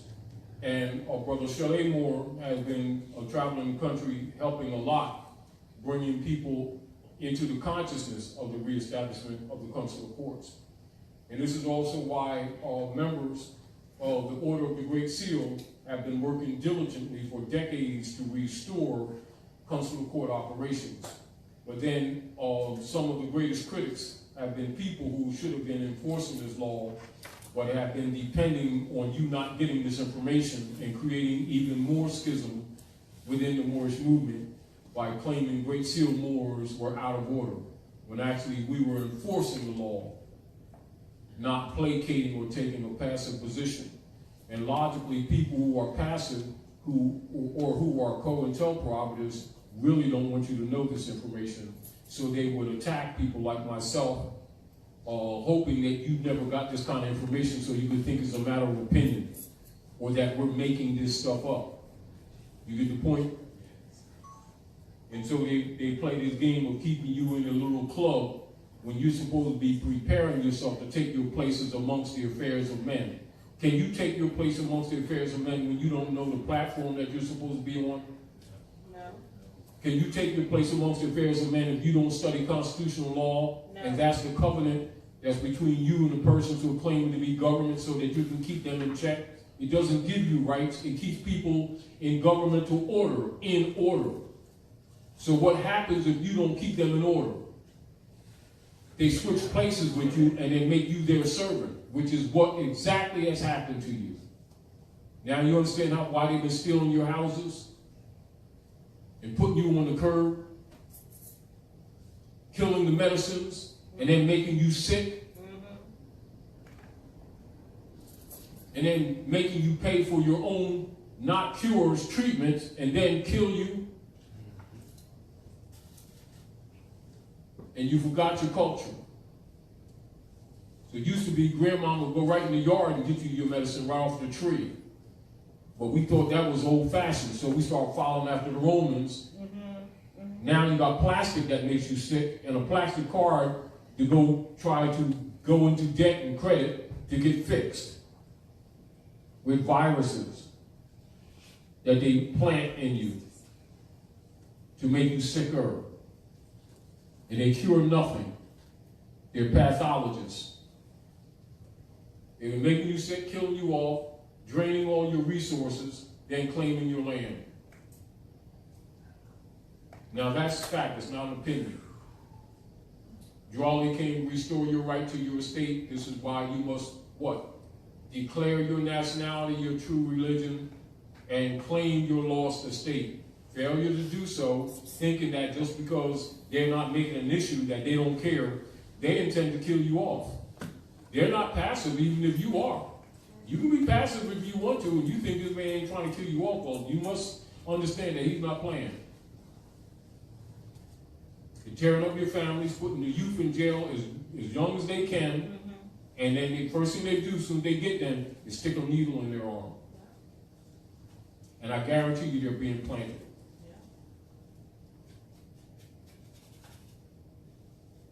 Go to a hospital, any one of you get birth, they claim the baby, and they inject them, and they implant them with the injections. Baby can't sign for themselves, so they take the baby's foot, which means foundation, and put it on a certificate. It immediately goes to 55 Water Street, New York, and goes on the stock market. That's the bonds. That's the bondage. And for those of you who don't believe that, you can go into congressional records and look what Franklin Delano Roosevelt did in 1933.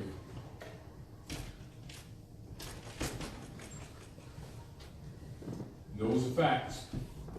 I'll be clear. Are there any questions about AA222141 now? Do you all understand that relates to enforcement of Constitution and treaty law? Article 3, Section 2 of the Constitution for the United States. It is your duty and responsibility, those who are chiefs, grand chiefs, assistant grand chiefs, etc., chairmen and moderators of the Moorish Divine National Movement that has many branches. It is important for them and it is their duty to enforce that Constitution and the treaties. Now you understand why Dwali registered the Moorish Temple of Science as a civic organization in 1925? For those of you who doubt that, look into the microfilm in the library, and it's in the microfilms in Cook County Library in Chicago, Illinois, and I went there and pulled up the microfilm myself, so I already know it's there. As well as you have it in your literature, in the book of the literature that's shared with you in the Moorish Science Temple of America, and Noble Drawley's declaration to all of the governors of the Moorish Science Temple of America and the Moorish movement, the Moorish Divine National Movement, of which the Moorish Science Temple is a subdivisional branch, that everyone should have a copy, and that this information was to be taken to the hedges and the highways, delivered to the people, and they were supposed to maintain the communication with the people through the newspaper, and then this information was to be taken to the four corners of the world, to all nations. I don't have to tell you that that has not happened. You already know it. Because you're being informed of a lot of things that you probably never heard. And so you can see what happens to the last few generations, how they've been lost. Because they're mentally disconnected from the land. They don't know they're standing on their own land. They always think from a servitude slave position, because that's how they're trained by their own leader guys and girls. Never heard of Consular Court, which is the proper venue in which our communications are to be made with the Europeans who are occupying Morocco. That the enforcement of the Constitution is also the enforcement of the treaties. And they together, conjoined, comprise the supreme law of the land. Do you need a lawyer for that, or do you need to study the Constitution and enforce it? Study. So it's the supreme law of the land. Does that mean any other law comes before it? No. So therefore, all courts, all the supreme and the inferior courts are bound to this principle. Are we clear? And that's to give reinforcement to the work that many of you are doing to help restore consular courts. And I also re-emphasize that to you to make you responsible to yourself, to recognizing why we study here and why we say study. We don't want you to operate on emotions. Emotions don't help you. You need knowledge. And so if we would take our responsibilities, half the problems that we have politically and economic would end overnight. But if we sit around dealing with beliefs and how we feel, you know you're going nowhere and you will be held incompetent, which is what has been happening to us. And so people who should have been teaching us have been telling us to deal with beliefs and just put it in the Lords of London's hand, pretending it's Jesus. And then we keep catching hell, and then we start new marching organizations to deal with the hell that we keep catching, abuses from the European occupiers of our land. When you are AA, the national of the land, and don't even know it. That's why Dwali said, if you don't do anything else, declare your nationality. But I'm sharing this, just a synopsis of this lesson book with you to let you understand that this responsibility is on you whether you came here or not, or whether you heard this information or not. You're still held to it. And whether you like it or not, they expect you to either enforce it, and if you don't, they consider you've abandoned it. And if you've abandoned it, they're making all kinds of claims on your estates. Now you understand why all foreclosures are called abandonments? All foreclosures are called abandonments. Now you understand why they got all these private prisons around, and they're using authority of sovereignty to lock our boys and girls up? Now you understand why they miseducate these children in these schools? To disconnect you from the land. Because the Spanish Inquisition against the Moors never ended, and they must keep you unconscious that it's in operation. Are we clear? So the best way to keep you in blind faith is to put people among you from your own, taken from chosen colleges that were set up to groom civil rights leaders under the 14th Amendment and make you think that that made you citizens and that you were going to get rights as a Negro, which means monkey. And they get you marching all over the place, wasting your time and funding your own enslavement. Thus, CM Bey registered the nationality card of identification in the Library of Congress so they couldn't tamper with it. And the certificate number relates to and correlates with the enforcement of treaty law. That's why you see a lot of them grand governors don't like CM Bey. See, because once you look at these connections, you see that Europeans know this, congressmen know it, senators know it, presidents know it, your city council people know it, the mayors know it, and you have been in the dark, running around marching and praying behind Negro leaders that have been using the name of Jesus to keep you dark. Jesus was a Moabite. So was you. Same bloodline. Didn't even know yourself. He says, I'll come amongst my own and you receive them not. And you've been following them Romans, catching it.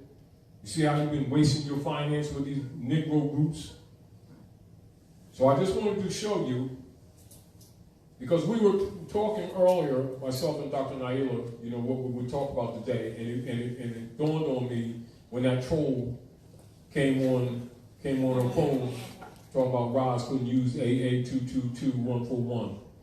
Now I say to you what you all have to say about that. Well, that's everybody's responsibility.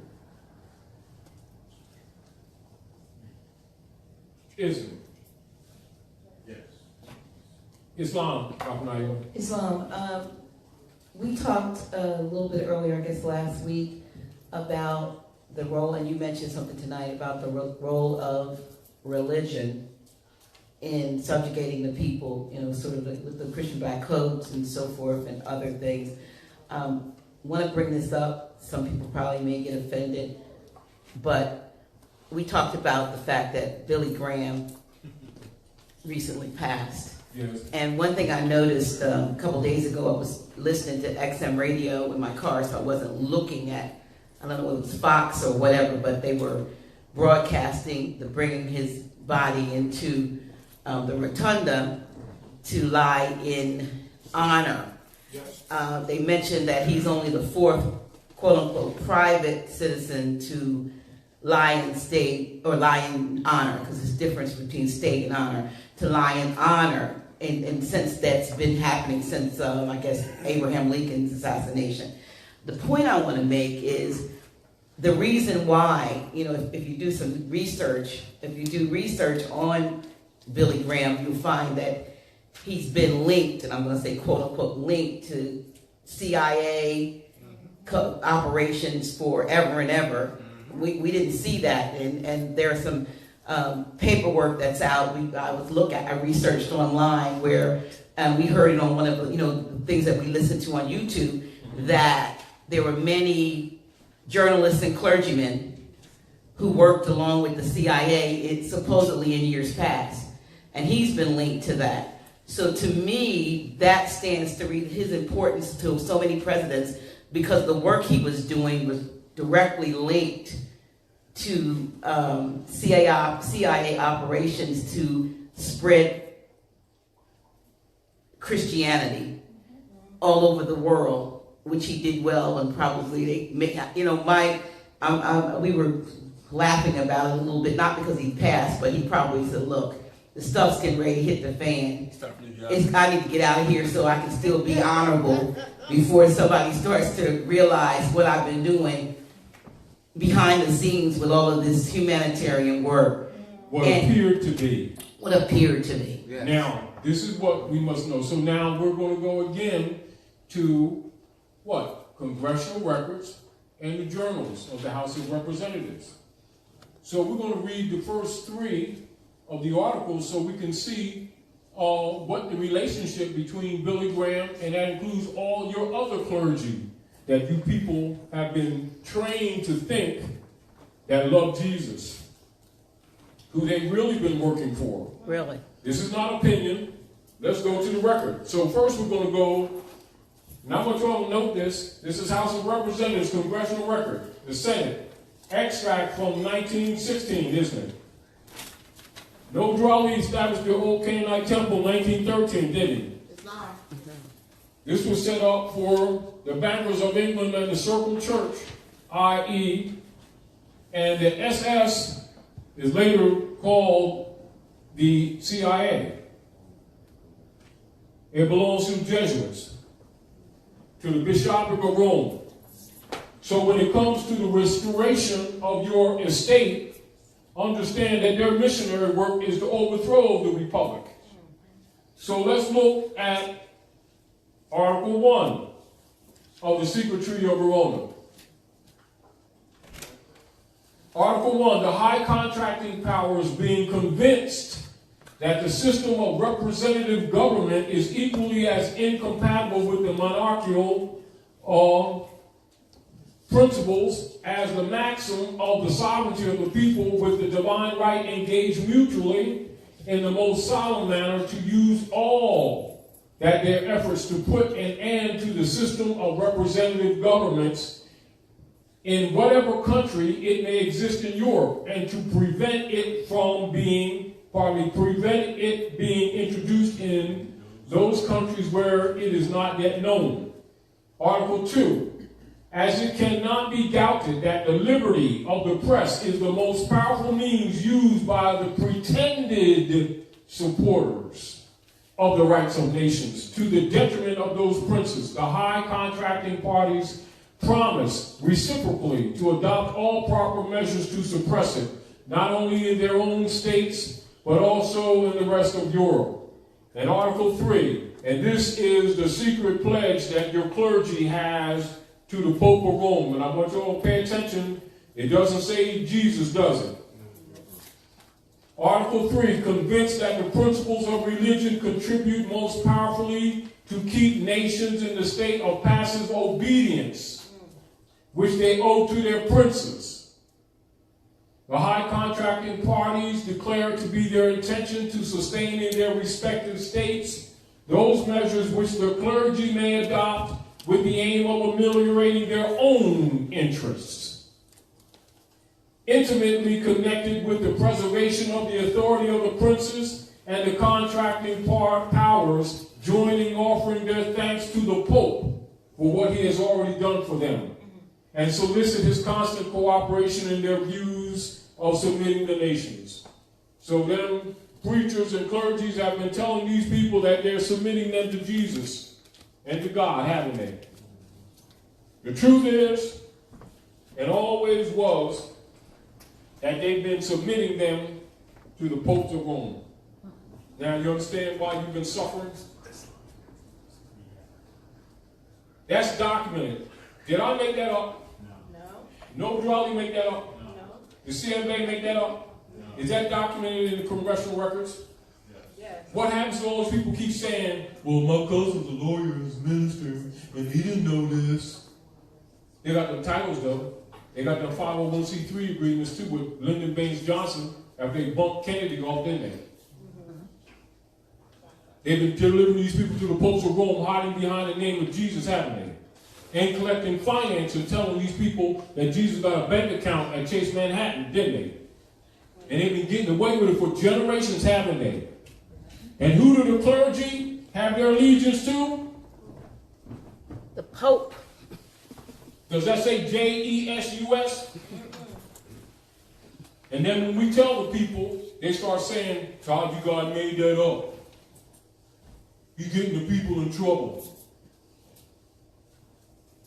There's your congressional record. And everybody knows it, but people who don't read. And that's why they say, if you want to hide something from monkeys, put it in the bowl. Because they only deal with beliefs that we train them in. Again, and I know it's rough for a lot of people because people, they just refuse to accept they've been played. They just want to think that because they got to believe it connects them with the divine. Well, they've been connected to the Lords of London, funding their own enslavement, not with religion, in the name of religion. There's a distinction. You can do anything in the name of anything you want to do. The outcome should tell you what's up. Does the outcome of our people tell you the conditions? Yes. How do you put ingredients in a cake and it always comes out wrong, but you keep on doing the same thing over and over again? Everybody else's cake is fine. Negro cake is always look like a cookie. I'm serious. And then we want to march all over the place to make it right and pray on it all the time. And then we keep doing the same thing over and over again and then lying on Jesus. Right? And the record shows that these people are lying on Jesus. But you know why they've been getting away with it? Because they haven't read the congressional records. And they think that other people that come to North America don't know that they're hypocrites. Now you see why nobody trusts conversos, why nobody like black people? Because they're always hiding behind Jesus and Allah and everything. And everybody in the world knows this but us. So they come in the communities. So why should they have any conscience taking advantage of the opportunities that aren't afforded to these phony people that keep on hiding behind Allah and Jesus and getting screwed and marching all over the place, wasting their time? And the world knows that the clergy is leading them to the Pope under the secret treaty of Verona. And it's documented. But they're going to tell you about the Bible. And they're going to tell you about the Quran. And they're going to tell you about ancient Kemet. And then turn around and claim to be black. And then when the European enforce the Christian black codes on them, they want to cry all over the place. They got 59 alphabet organizations to deal with rights, and they ain't never read a constitution. And everything this European has been doing has been to either make you sick, kill you, jail you, break your families up, and steal your land. And he has never done anything different than that. When you say, well, if I declare my nationality, he won't mistreat me. He's been mistreating me. Okay. You gonna tear my family up. We ain't got no damn families. You've already done it. We need to stop being phony, and we need to stop showing the world that the European is their God. This is why our people keep calling him their great white father. But to kind of make it palatable, they'll just say white man, which means sovereign. And then they won't complain because he exercises sovereign power. And don't understand why the rest of the world wonder what the swell is wrong with us. And it's only because of our own, we buried ourselves for so many generations in ignorance.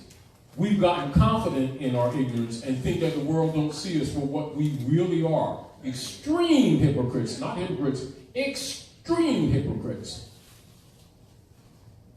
So rather than debate with you or the trolls that come on these sites, I'm showing you the congressional records to show you what them trolls been hiding from you too. And also to show you why them trolls attack this information. Because it starts exposing them that they're really operatives.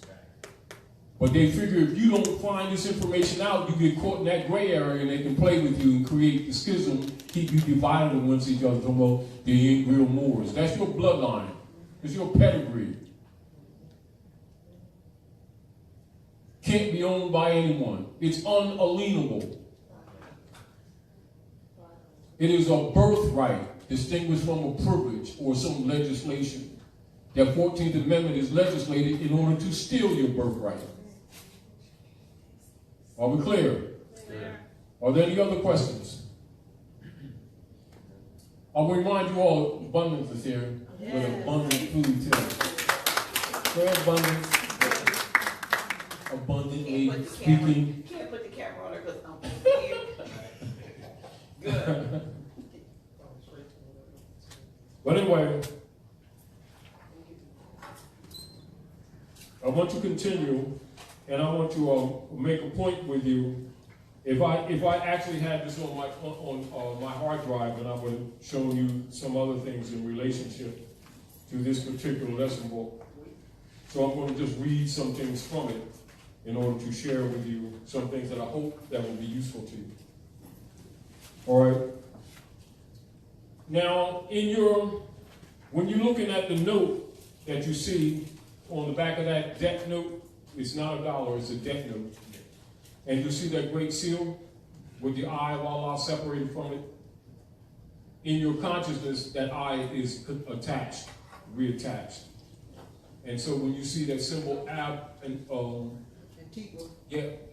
Antique. Well, that means down from the ancient ones. All right? And that is the symbol of civilization on Earth planet, which you see as a pyramid.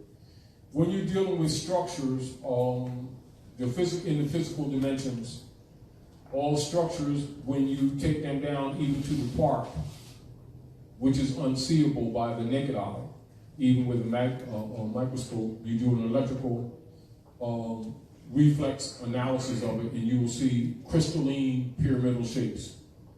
Everything is made or built in a pyramidal shape. Are we clear? This is also why crystals have always been a part of ancient Asiatic culture. For it has a direct relationship in the building of your bodies, the salts, and then also all structure, etc.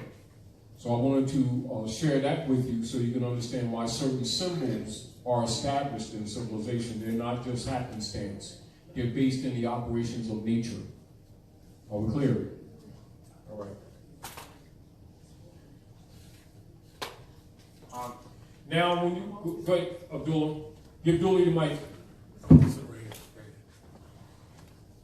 So glad he came out tonight. In the Declaration of Independence. Get directly on your mic, please. In the Declaration of Independence, Yes. we have the phrase, the laws of nature and nature's God, that did not come from Europeans. Once again, we brought Europe out of the Dark Ages. There's no European curriculum taught anywhere in the world. There's no, I'm going to say it again, there's no European curriculum taught anywhere in the world. Philosophy, anatomy, medicine, botany, horticulture, street lights. That's your culture. Refrigeration. Etiquette. Remember, Europeans wasn't even taking baths. No. So who do you learn etiquette from? Hygiene. They learn from us. So I want to say that laws of nature and nature's God. That's the foundation. And that's your zodiac constitution. And those, how many of you all have been to City Hall in Philadelphia? Any of you all here been to Philadelphia? To the City Hall? You been there? Yeah. You see that zodiac in the middle of the courtyard? Mm-hmm. People walk from the east gate to the west gate, from the north gate to the south gate, and walk right across that mound. And they actually make it a little mound too. They make it a little mound to signify it. Now the original zodiac has actually brass rails that go across the planet that show you the sister cities geographically around the planet. They covered that up with asphalt and they painted it on there. And so you go to the north gate, and they'll have the cornerstone in an open grave pit on the inside of the north tower of the parapet. And then they have Asiatics holding up the pillars, symbolizing the pillars of Atlas. Then the parapet is facing the Masonic Lodge, 1 North Broad Street, just to the northeast. And that's why when they had the flag raising on February the 9th, they raised the Moorish flag at that pole that's right facing the Masonic Lodge, February the 9th of this year. And then they call February the 9th Moorish American Day, because they took it down there too. Yes, so they raised it. That's symbolic. That's also for you to understand that that's where they took your birthright. And so that symbolizes re-raising the cherry tree that George Washington chopped down. And George Washington closed that lodge right across the street from that city hall. Closed the lodge. When they closed the lodge, it's a Grand Master. That's why you see a symbol of George Washington with his hands like that saying, whoa, meaning Hiram ain't dead. They thought we was dead. We're buried in the north, dark north, but we ain't dead. It's why Noble Ali said they might slow me down, but they can't stop me. They thought because they got rid of them, they're going to stop. But as you can see, when you study the world in other countries, not just here in North America, the Moorish Divine National Movement is the most powerful grassroots movement operating on the world today. Because nationality is the order of the day. And you see even Europeans of middle class adopting the philosophy or the restoration of the republic, because they lost their birthright too. The deal of it is that the heirs of the estate need to be clear on what the Moorish movement is about, not just emotionally attached. You know, logically, out of honor and integrity, because of the great works of the Prophet Noble Ali, any person that has any integrity will definitely respect the work that he's done. However, many people don't comprehend the depth of the work that he's done, the seriousness of the work. You don't have to bleed in him. Study what he said. Islam. Because it's for the restoration of your lost estate. And the Europeans, particularly the corrupt Europeans that have set up the democracy platform in 1861, since March the 27th of 1861, have been hell-bent on stealing your estate, liquidating your estate, and then killing you off. That's a fact. That's not an opinion. That's a fact. And all of your sicknesses, 90% of all sicknesses, if there's anybody sick in North America, 90% of it is artificially constructed. And that's not an opinion. If you got people in your family that's sick, and anybody that's passed their form under cancer, guarantee you it's biological warfare. You might take 1 or 1% of anyone that's sick that got sick from some natural cause. All the rest of the sicknesses, over 90 to 99%, is artificially germ warfare set forth by the military complex operating at North America under the guise of the United States democracy order. And that's a fact. Islam. And part of it, a lot of it is mental. Yes. But it is the power of suggestion that's placed in the that person. too. Yes. And it's vibratory, it's vibration, tone, vibration, etc. Also to heal is that. Colors, tone, vibration. Absolutely. Again, but understand, and I'm saying this seriously, while that is true, the direct sickness, yes, it's supported by the mental, yes, but they have direct attack by biological warfare, you know. So this is why military operators of the United States Service Corporation and its membership who have been pretending to be a country, and logically, by people not knowing a background, actually themselves keep calling it a country. In law, they have converted their estate at that time. They don't know that that's how it operates.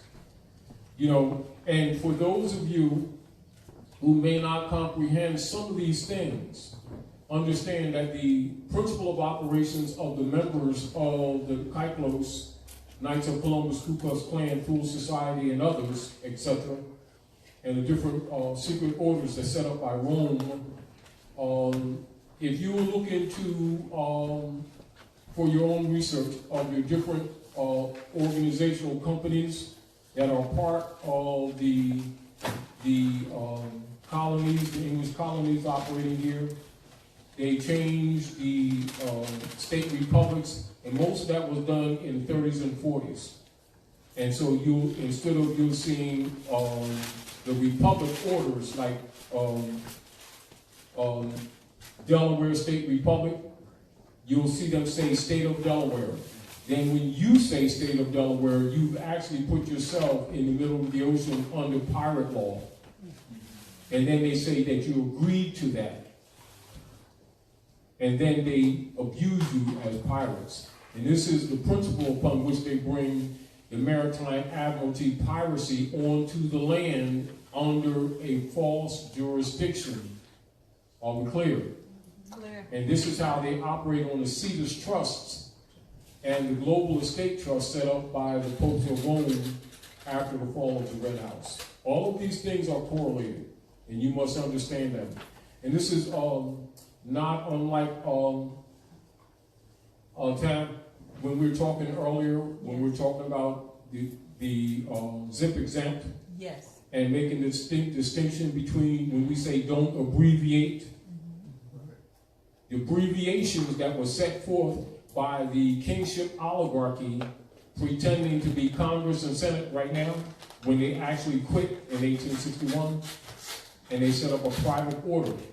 This is why later on they set up like the state of New Jersey, state of Pennsylvania, and you don't see state republics or state commonwealth.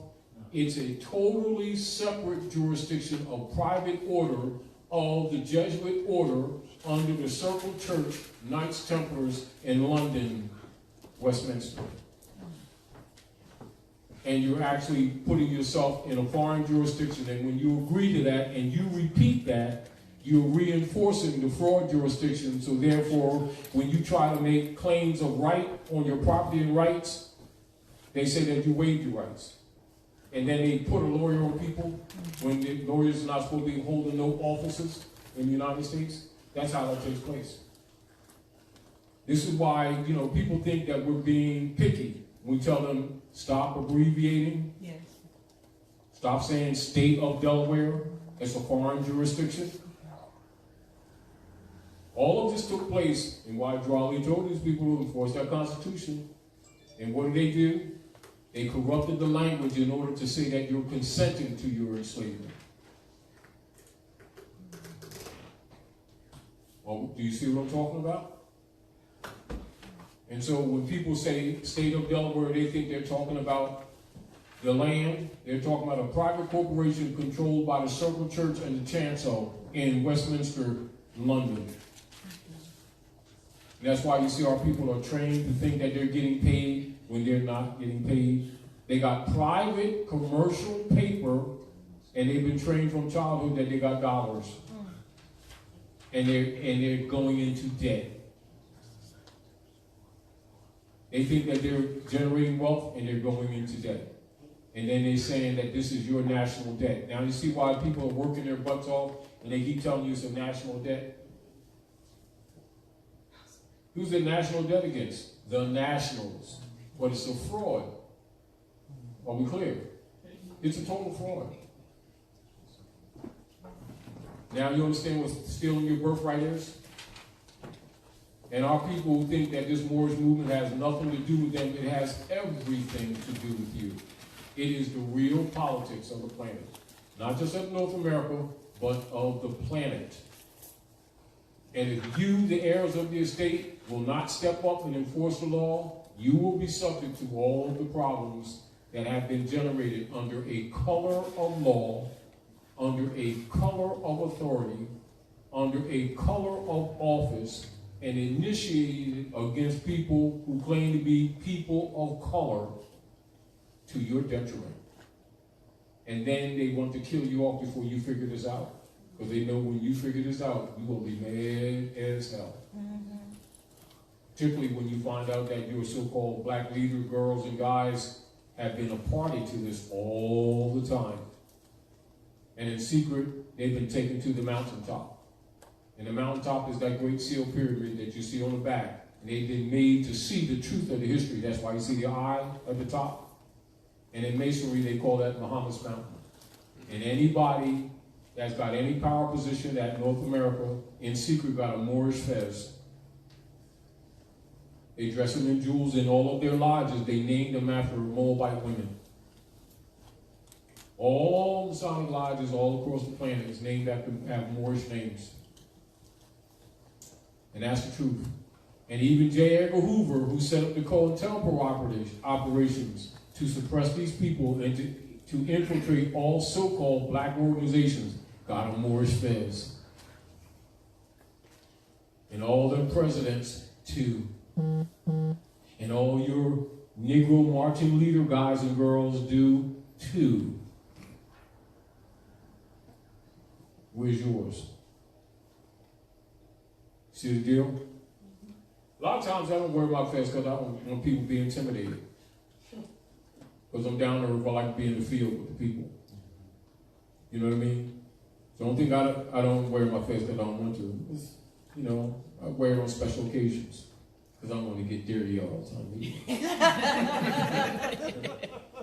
But on a serious tip, you know, because I'm in the field, I like to be down with people. And I don't want them to be preoccupied with how I look. True.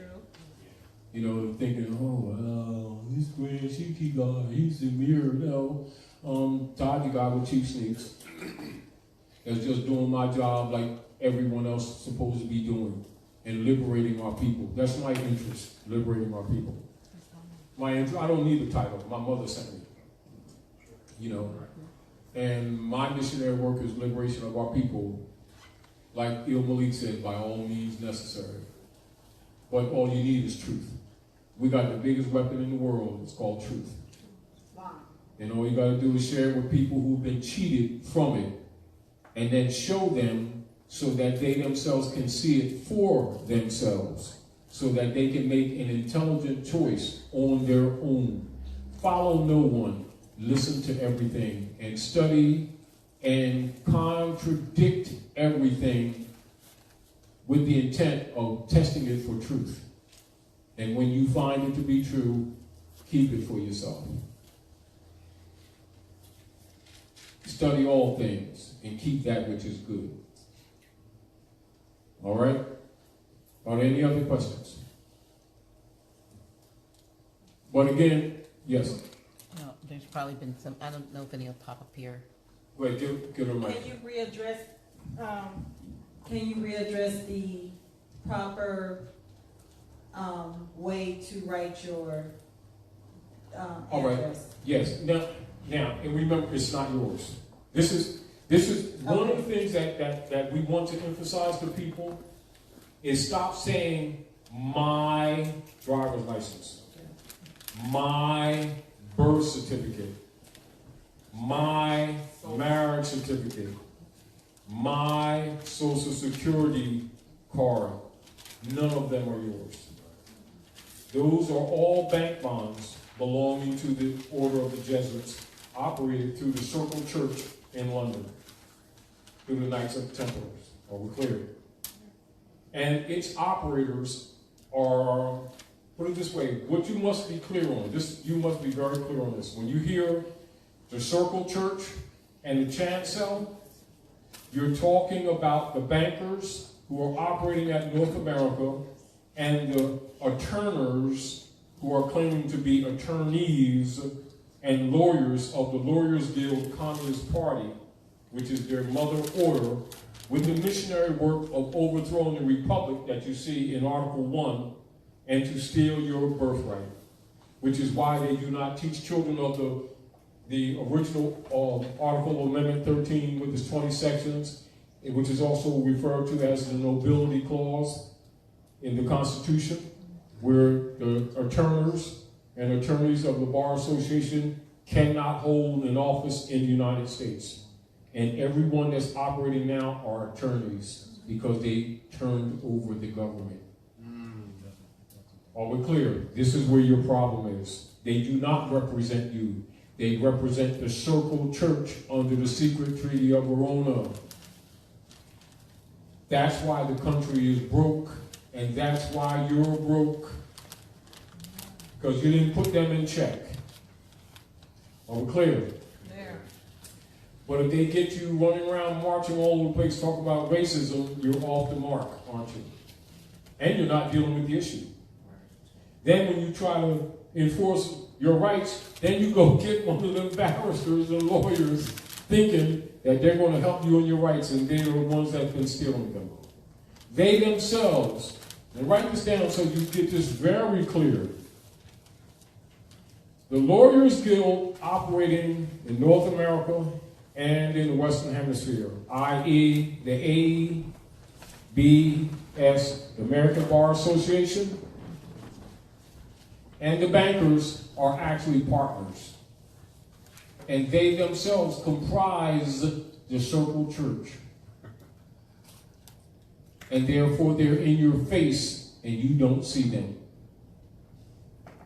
And this is how it's worked so well. And when you hire them, you give up your birthright.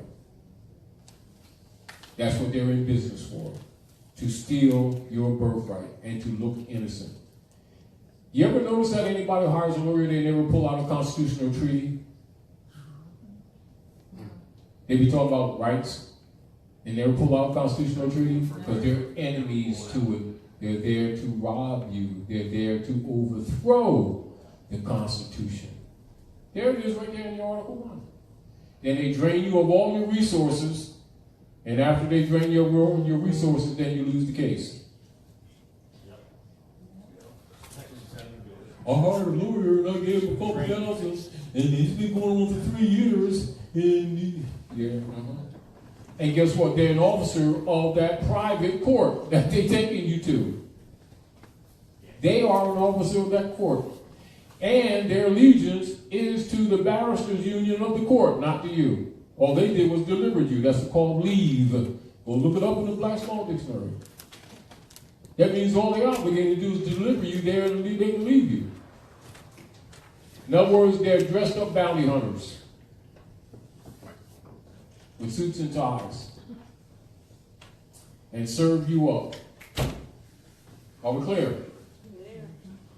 Now, the Drawley set up the old Canaanite Temple and the Moorish Science Temple of America to take care of the corporate business for the Moorish Temple of Science.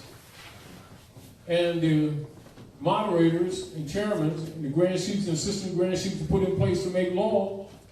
That was their job when Eisenhower shut down the Consular Court. It was their job to reinforce the law. Then he put them in position for that?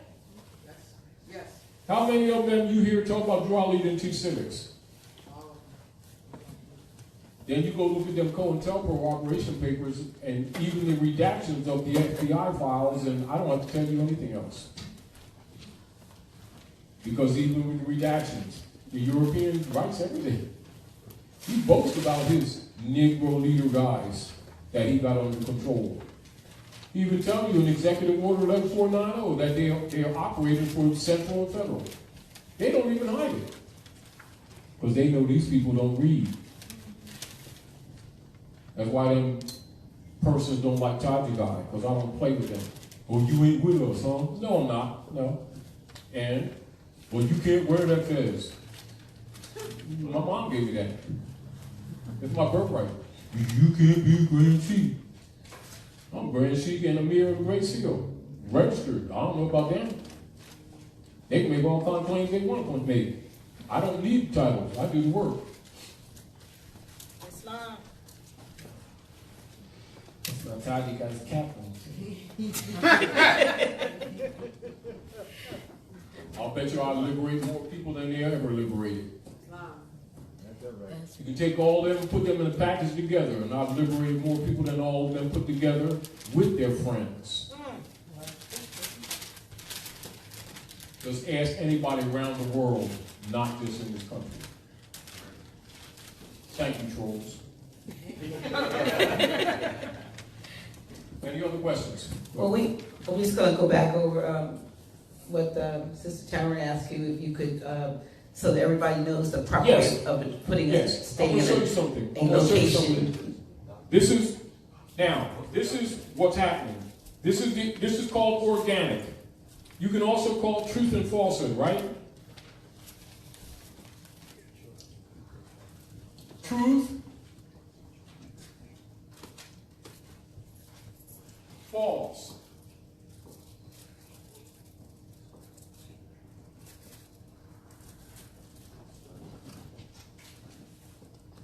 Write this down, y'all.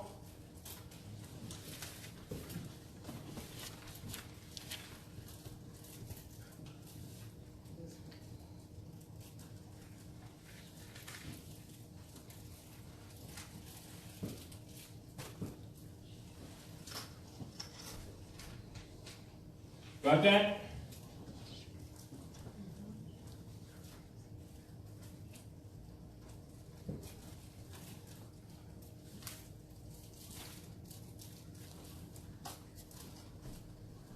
This is in relationship to the operations of government in the Western Hemisphere. Are we clear? It doesn't mean that these are false words.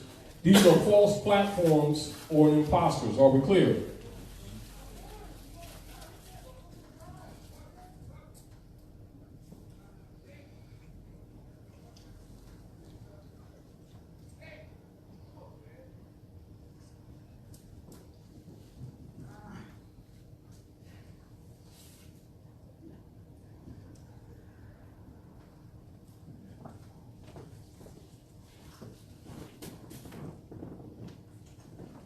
Even though this is connotative, the slave is connotative there.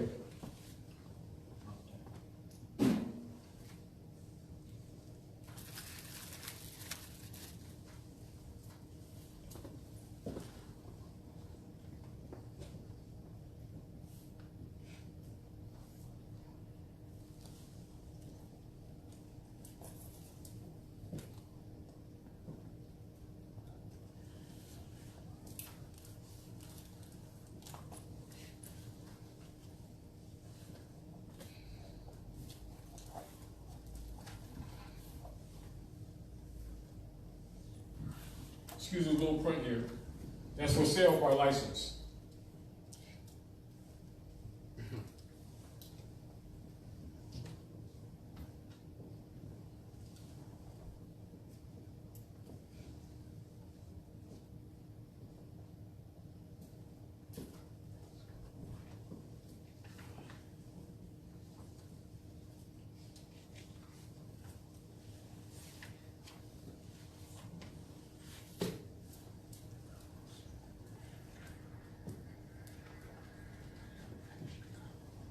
That's just as an example. So when you're... Can you read them, so in Say it again. case they can't see it on camera, can you read one versus the other? Oh, now understand that these words themselves are not false. This is relationship to the platform of government operating here at North America and what's being presented to you and what they've been operating in relationship to you, distinguished from what should be, by right and by law. Under the Republic, this is operative. Under the U.S. democracy, this is operative. They both exist on the land. This is the basis upon which how they steal your birthright. I could extend these comparatives, but this just gives you an immediate comprehension of what not to claim, what to reject. Don't let them put this on you, because when they say these words and you don't refute it, they consider that you're under that jurisdiction. Are we clear?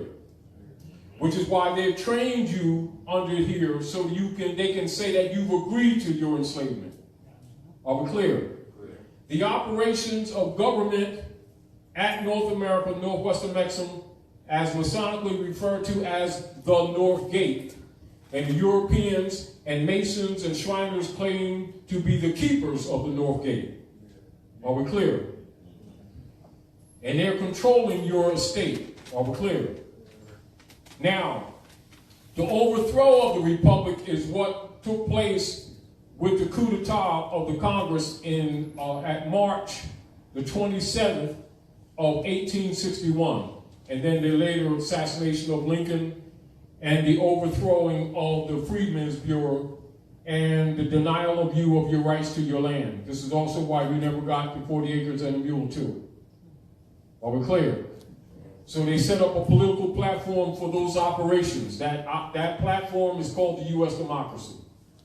This began in 1861. Are we clear?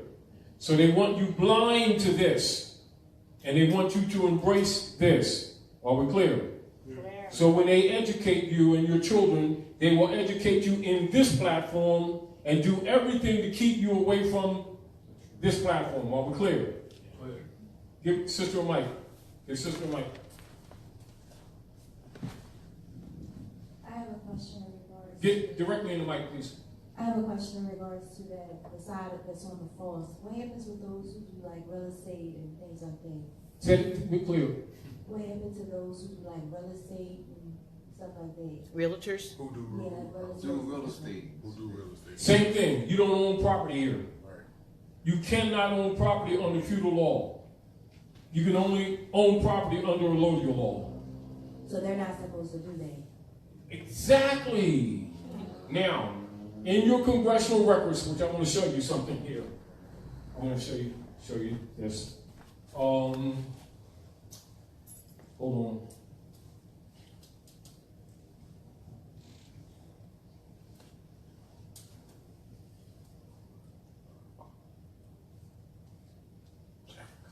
Now, this is House of Representatives again. This is also to show you that all politicians know this. So do all your congressmen, the people, the mayors, the persons or city council people, etc. All know this, and all have been raping you.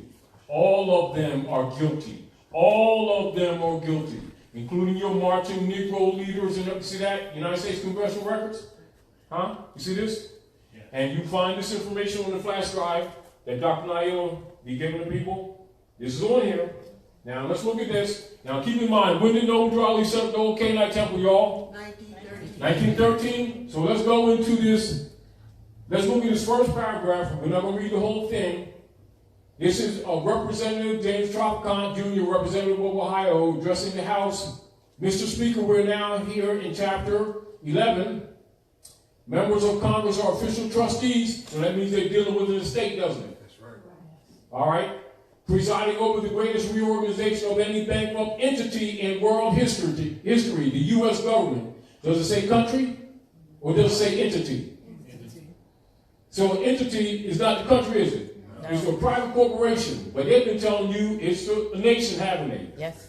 This is congressional records. We are setting forth hopefully a blueprint for our future. There are some who say it was a coroner's report that will lead to our demise. It is an established fact that the United States federal government has been dissolved by the Emergency Banking Act, March 9, 1933, 48 Statute 1 Public Law 89-719 declared by President Roosevelt being bankrupt and insolvent. House Joint Resolution 192, 73rd Congress in session, June the 5th of 1933, Joint Resolution to suspend the gold standard and abrogate the gold clause, dissolve the sovereign authority of the United States and the official capacities of all United States governmental officers and departments, and is further evidence that the United States federal government exists today in name only. So they're imposters, aren't they? Yeah. Aren't they? Yeah. But it didn't begin in 33, it began in 1861, when the Congress adjourned sine die. They dissolved it then. It's just that people start waking up, and so they admit to this. And this is where people start talking about, because it ain't no gold coins, and therefore, and because it ain't no money, and the UCCs, and I'm going to authenticate the birth certificate and stuff, and get my peanut butter sandwiches back. No, you ain't getting crack. They're insolvent, they're a fraud, and those who keep promoting them is a fraud. Hold on, I'm going to show you something else. Hold your thought. Because I want to satisfy her question, because I want her to know this. Now remember, Drew Ali set up the old Canaanite temple when? 1913. All right, now in relationship to these two sides, these columns that you see right here, right? Let's look like this. Let's read this together, y'all. Prior to 1913. When did Raleigh set up the old Canaanite temple? 1913. Oh, so that means Before. somebody was trying to counter him, wasn't it? But if you don't know history and law or civics, and no one showed you this, you're walking around busting your butt under a mortgage and a deed and thinking you own when you was really sharecropping. And got a degree on the wall talking about you educated. Prior to 1913, so that means before 1913, most Americans own clear allodial title. See that? Allodial title, write that down. You see this right here? That ain't this, is it? How come they ain't teaching people about allodial title? How come people ain't even familiar with that term? Not too many decades ago. But it ain't talked about in language no more, is it? No. Why? They don't want you to know that. They don't want you to know the comparisons. They want you to believe this. And that's what they've been operating on you. And then to keep you busy, they have Negro leaders and black guys talking about civil rights. And let us pray and keep hope alive on one of these days. And in secret, they got to fast. Nice, comfortable job, too. And got you marching all over the place on your own land, making you think you came from someplace else. Hold on, now look at this. Prior to 1913, most Americans owned clear allodial title to property, free and clear of any liens or mortgages. So before 1913, these liens and mortgages didn't exist at North America. Until the Federal Reserve Act of 1913 hypothecated all property within the United States to the Board of Governors of the Federal Reserve. They sold you. These congressmen sold you and they got bonds on you. That's what that birth certificate is, the marriage certificate, and the driver's license, and all of them are bank bonds. They give them different names to make you think they're different tax systems. They're selling you your rights back. And their bonds and mortgages, dead pledges. Hold on. To the Board of Governors of the Federal Reserve, in which the trustees, the stockholders, they're stockholders. And all the instruments you got that you think is lawful are stock bonds. And you've been miseducated. And they've been selling your babies while they're taken care of by you. That's what hypothecated means. They didn't physically remove their bodies. They made bonds on them, and they're selling you on the market anyway without moving your body. So hypothecated all property within the United States to the Board of Governors of the Federal Reserve, in which the trustees, stockholders held legal title. The U.S. citizen, tenant, and franchisee, you're a tenant, renting, sharecropping, thinking you own it, was registered as a beneficiary of the trust. That's that Cedars trust they set up. Via his or her birth certificate. In 1933, the Federal United States hypothecated all of the present and future properties, assets, and labor of their subjects, the 14th Amendment U.S. citizen to the Federal Reserve. Now you see why they got them black marching leaders to get you to be Negroes under the 14th Amendment, making you think that you're a U.S. citizen, got benefits, and they're selling you. And look innocent, don't they? Because they say Jesus. And we've been believing them, haven't we? In the name of the Lords of London. Face reality. Unplug from this false matrix. Declare your nationality. Go ahead. Get in the mic. Well, see, the reason why I said that is because I kind of fall up under that guidelines. I'm not actually I'm the tenant, but I've taken on investments in those areas. So the reason why I had to ask that question is because I'm at a crossroads because I'm doing a lot of things on the opposite side. When in regards to our nationality, I should be on this side.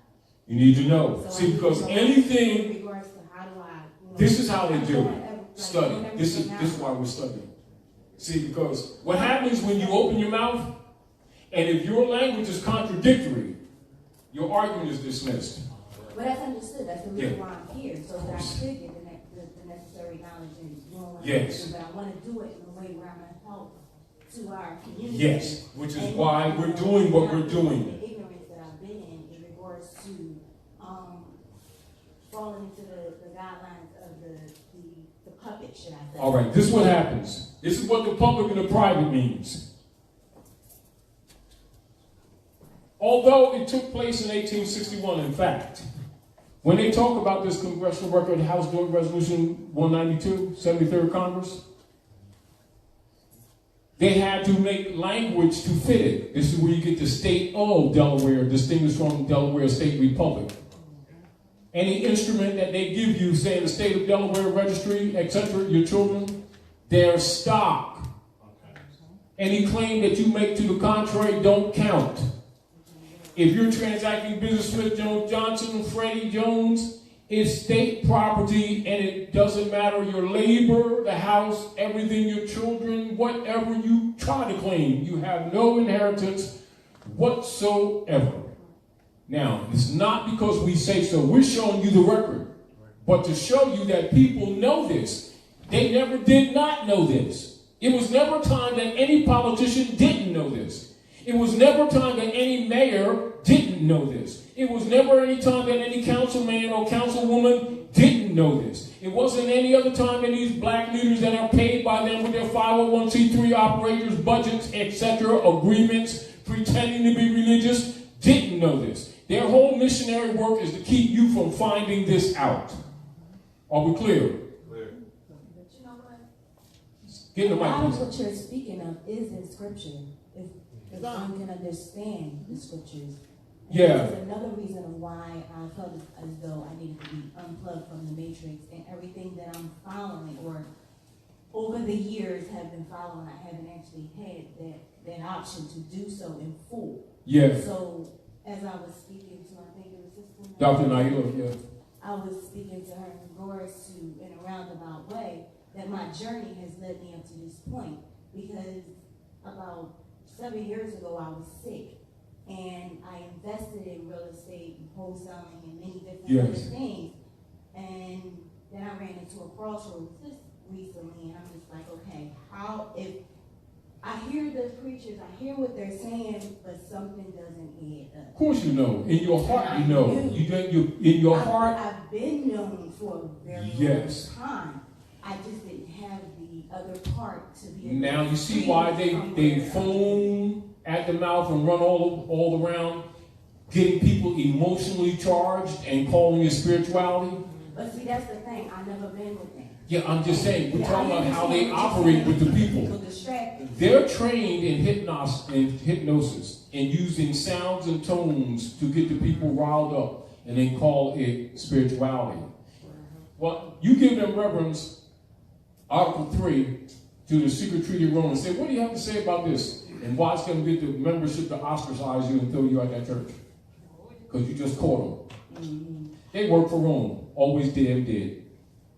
Problem is, people just don't believe it. It's almost like our people need to be kicked with two shoes in both asses to believe that grass is grass, and that brown stuff on the lawn ain't peanut butter. Somebody's walking the dog.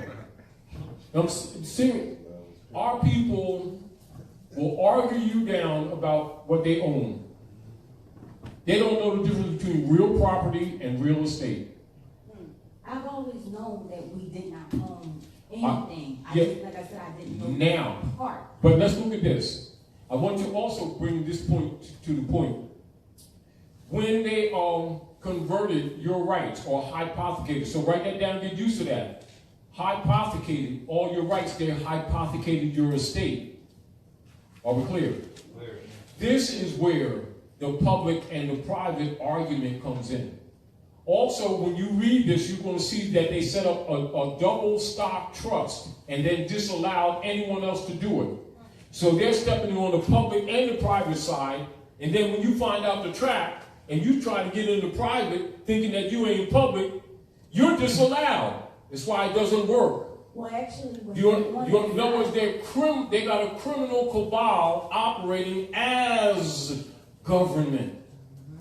Then people go to them and file papers trying to claim to be the grantor to their own estate and the straw man. Then they got a bunch of people selling them packages for the Cedars Trust, and they've been buying it, and it's been buying them time. When what you need to do is clear your nationality and clear your lost estate. You can't sell it. It's unalienable. You can't take an unalienable right and then put a lien on it. And if you got to apply, that's a lien. If you got to file 59 papers, that's a lien. You can't pay a pirate for what a pirate stole from you. Do you understand? I got you, Julie. Your brother here, and then yourself. Pass on the mic, sis. But I want you to understand, when you're looking at this in the hypothecation of your estate, this is where the public and private argument comes in. So when people start talking about private and public, it ain't an issue of grantor. It's an issue of an heirship. You see? And so they've been using your estate to back their bonds since the Civil War, which wasn't a civil war. It was a commercial war. And there's never been a treaty set up to end the Civil War. That's what Trump is dealing with right now, with the treasonous operators on the platform claiming to be congressmen and senators on both sides of the aisle. And so people who don't understand this politics, looking at Trump like he's out to lunch, and he's trying to fix this thing. He don't have to be the greatest guy, but he's trying to fix this thing. That's why they tried to assassinate him 7 times already. Because he's trying to restore the republic. Because ain't nobody on this planet, the Chinese, who's carrying most of the debt for the United States corporation, they've been operating on Chinese gold for the last 100 years. They've been given breaks, and they were given finance before, and they were supposed to help develop Africa, etc., with Chinese gold, and they reneged. And set up the euro, too, with Chinese gold. So you got to know the real politics here. United States Treasury hasn't existed since the 20s. They've been selling bonds against us, the heirs of this estate, around the world, UST bonds. That's the foundation of Wall Street. And we trying to be black, which makes us non-heritable. And even the labor is hypothecated. Did Taji make this up? No. Well, Roundtable made this up. Taji told these people, getting these people in trouble. No. It's exposing them and exposing their Negro leaders that have been misleading our people, marching them all over the place, and taking finance from them with black organizations that actually steals their estate. That's why they don't like this information. So they want to disqualify. He know you talking about. He making that stuff up, creating a bunch of confusion and stuff.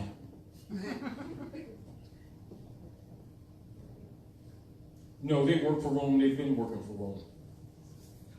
And see, now that Rome's being exposed, he's going to sacrifice them. That's what they're really scared about. Give brother the mic, and then after you get to Julie, go ahead, good brother. Directly in the mic. Oh no, I just wanted to speak about definition of mortgage, or the etymology of mortgage. Yes, thank you. So mortgage now, late 14th century, mortgage, conveyance of property as security for a loan or agreement. From Old French mortgage, 13th century, mortgage, literally dead pledge.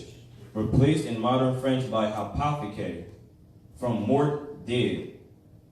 See mortal adjective, pledge. So called because the deal dies either when the debt is paid or when payment fails. Old French mort is from vulgar Latin, mortus, dead. From Latin mortus with 2 U's. Past participle of mori, to die. From Proto-Indo-European root mer, to rub away or harm. Also to die, and forming words referring to death and to being subject to death. The F restored in English based off of Latin. Now see why persons are called black are called similar to mortus, dead in the view of the law? Not just that, so since 1913, all of their rights have died, haven't they? By legislation. Not by the law, divine right, not by truth and fact, but artificial legislation by foreign operatives pretending to be government, and hypothecated all of their rights, their estates, and had these people working for generations thinking that they were what? Owning property. And I just thought it was funny because it says hypothecated in the document, and then also in the definition of mortgage, it says the root of the word comes from French hypothèque. Yeah. So I just thought that was crazy, or funny, or divine. And so what that means, stealing people's stuff, making claims on it without actually possessing it. So they've been selling bonds on your estate, and now they call them derivatives. And now none of the nation states will buy their derivatives, and so their economics and their platform is collapsing. That's what the reset that everybody keeps talking about is really all about. And how many of these people running around calling themselves Negroes and black even got an idea that it's all based on us, thinking it has nothing to do with you? And then all these people running around selling packages talking about public, private, and you need to know the difference. Well, if they ain't told you this, they ain't told you the truth. There's a difference between what? Rights and privileges. Rights are unalienable. You don't have to apply for them, you have to claim them. It's called adverse claim, a rebuttal. They claimed you black, you better make it a public statement that you're not. They denationalized you, you better declare your nationality. They hypothecate your estate, you better create a trust and put your stuff in trust. They give you a mortgage in the deed, you better convert it to a allodial title back to where it should be. Your failure to do so, they bonding it and it's on the market. And so are you, and so is your labor. That's in the record. The point that I'm making to you, even when, like when we opened up and I went into Isaiah 65 in the Bible, that's why I went into that. These people think that they can transact business in Roman names and claim an estate. It ain't gonna happen. That's why the European put his family names on our people in the first place, to disinherit you. And they read that book and talk about they're so spiritual. They don't know that book, and they're not a part of that book. They just going through a routine of paying Reverend Jones to keep him taking Susie, who sings with the choir, to the Bahamas every year with Jesus' half, while they feel self-righteous about themselves selling pig dinners in the name of the Lord and getting sick. Well, that's in that book. Why they don't read that part? They don't read that part, do they? No, and they lost their birthright and don't see themselves. That's why I opened up with that. Also, this is the deal. Notice that everything I went to congressional records to show you that all politicians all know this. Why is this not common conversation in these communities with people to keep talking about their rights and their abuses? But yet they got NAACP, someone else's P on me, everything else, 99 acronym organizations, and ain't never one of them dealt with the issue, what's really happening to these people. They're there to keep you diverted from this information. And every organization concerning our people is infiltrated, which is why every time we expose this information, immediately some black Negro troll will immediately be right on top of it, working for them Romans. See, but I showed you the record, so they can't say it's Taj guys. See, Taj guy creating all that confusion. He shouldn't be wearing a vest. He ain't more. You understand? Great, Abdullah. Or Islam. Islam. 1095 to 1235 was the Crusades. That mission was to dismantle the political union, or the caliphates in Europe and other parts of the world. Now, Drew Ali established the Kenai Temple in 1913 to restore those political body politics. Yes. Now, what Taj is saying, I know it's daunting to some people who are listening. It's like, man, this is a lot of information. Well, what do I do? And all right, well, this is what Great Seal was established for. The problem is that we're doing individual fights. It's individual fights. What's the brother's name again? Please. Shop. Shalay Moore. Thank you. I'm going to be working with him. I'm going to be putting out 50,000 copies of issue. I'm going to be issuing my newspaper, Masonic Gate, and put out issues 2 years because I was working on the books. I'll be putting out 50,000 copies per issue. The next issue coming out in 4 months, only because I have another book coming out in 4 months, so I had to wait to finish that. And I already spoken to him. All right, I have distribution set up all over. I have distribution set up all over the country, and so we're going to be talking, writing all series of articles on our progress in reestablishing the consular courts. So they're going to have a venue. We're going to have papers in European neighborhoods, not just in our neighborhoods. Right? We're not just going to deal with just our people. We're going to deal with Europeans too. All right? So educating them as to what we're doing as to what this Moorish movement is about. I'm going to be writing an open letter with the 5th issue that'll come out in the summer. Open letter to the director of the National Constitution Center, recommending that he put an exhibit honoring the Treaty of Peace and Friendship in the Constitution Center.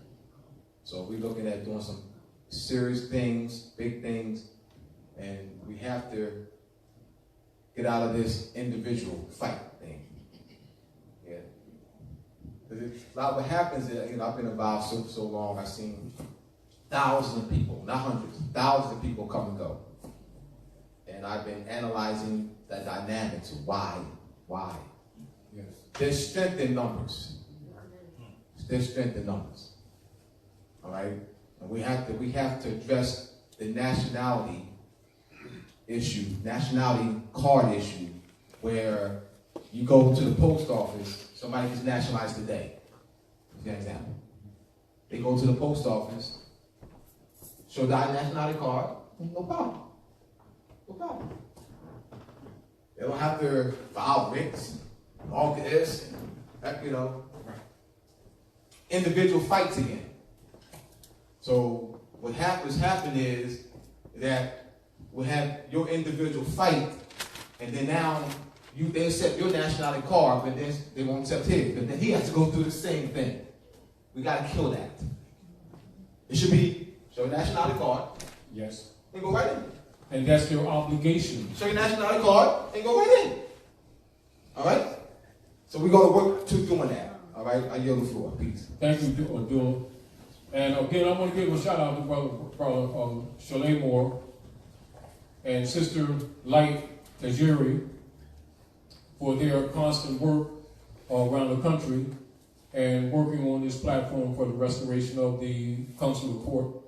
I want to give a shout out to Sister Delilah for helping construct the questions on the restoration of the consular court. I want to give a shout out to Brother Seton Ra and Sabrina for helping in the work of restoring consular court. But I wanted to show you all the groundwork for the necessity of its restoration. That's why I showed you the lesson book 14 to show you that platform should have been in place. And then I made the relationship to the Act 1 of the Divine Constitutional Bylaws of the Moorish Science Temple of America, which will counter the trolls coming from temples who are criticizing us for establishing this information to you, so that those operatives can't fool you, and your community leader girls and leader guys can't fool you, and the council people can't fool you, and the mayors can't fool you, and the sheriffs can't fool you and act like they don't know what their obligations are. They've been operating on the concept that you don't know, Moorish civic relations concepts. That's what they're operating on. And because the ignorance has been so widespread and ingrained, they've been getting away with it and having some people think that when they nationalize that they're in trouble, when actually you're enforcing the law. You just didn't know that these people are lawless. You're not out of the law. They are. They are de facto. Are we clear? So I'm going to read this again, then I want you to go into that. This is where you're supposed to be. The republic distinguished from the U.S. democracy. Allodial distinguished from feudal, which is operating here. De jure distinguished from de facto. Free distinguished from slave. Rights distinguished from privileges for sale by license. Unalienable distinguished from mortgages and liens. And as you can see from the documents I've shown you from congressional records, that I've backed up everything that I've said. And we could go deeper than that. But the trolls that they pay can't refute this, can they? Neither can the politicians. And the fact that you haven't been taught this should tell you everything. The fact that they never get on this subject matter when you have problems should tell you everything. That they've been consciously doing this stuff to you. And they're not ignorant of it. They're counting on you, trying to battle with them as individual units, trying to convince them when it's really you and your family members that need to be convinced. The world already knows this. You didn't. Get over yourselves and grow up. And take your places amongst the affairs of men, like the prophet said. It's just that we're in trouble now on a large scale, and people trying to crash course learn this information that should have been within them 70 or 80 years ago. Yeah. You've been betrayed by people on your side, and logically the Europeans who've been taking advantage of you, logically is not going to teach you. Not that it's their responsibility. It's the responsibility of your own family members. Just like it's a Chinese obligation to teach their children that they're Chinese, they're not light-skinned yellow guys. And if they go around the world talking about their light-skinned yellow guys, they'll lose their birthright too. That's not hard for an intelligent person to comprehend. It shouldn't be anyway, but it appears to be quite difficult for our people that insist on claiming to be black people, light-skinned, orange-skinned black people, don't matter what color you are. The color of law means artificial. We can't emphasize it enough. And so again, and because the trolls were set out to attack Ras and Raya last week, and RV Bey side, they're just jealous because half of them ain't done no work. And most people can get a better education on RV Bey, publications.com, you understand, than they can get in school. You know, and the critics are just jealous because they ain't produced crap. That's really what it is. You know, but here we go. AA222141, the enforcement of Constitution and treaty law. She can't use that. We're going to take her to court and stuff. I'm going to try it. Islam, as an announcement, we've created House of Reawakening Minds has a directory that we're developing, and it's basically a Moorish directory of skills and interests and so forth.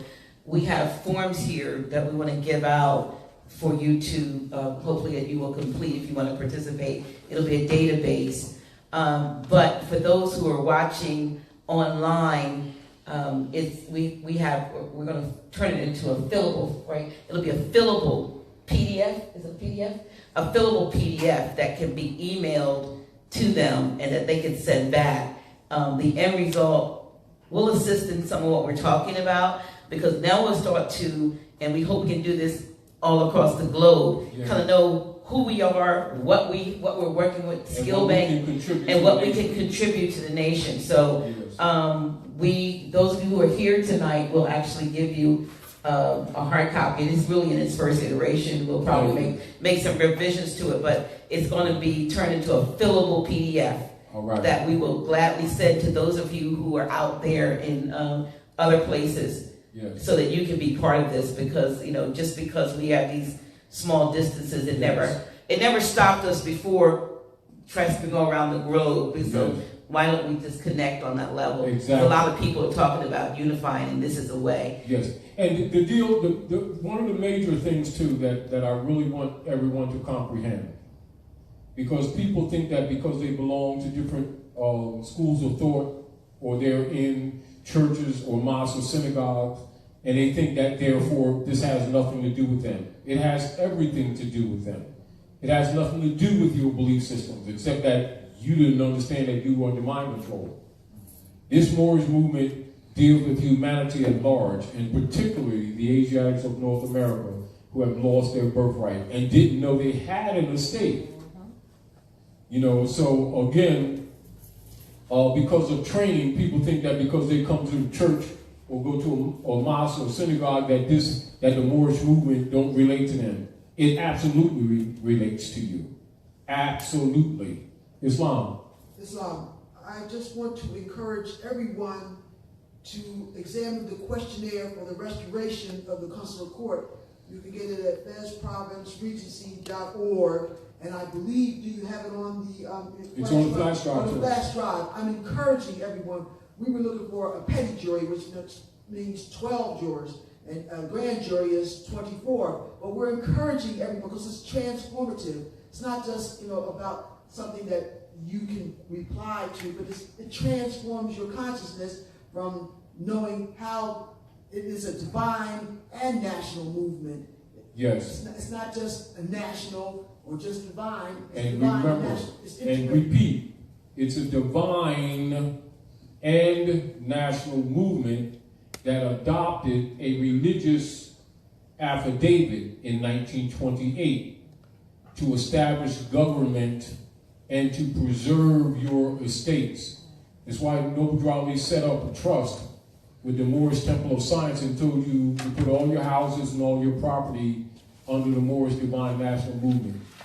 The COINTELPRO operatives made sure that that didn't work, which is why all these people have been losing their homes. Are we clear?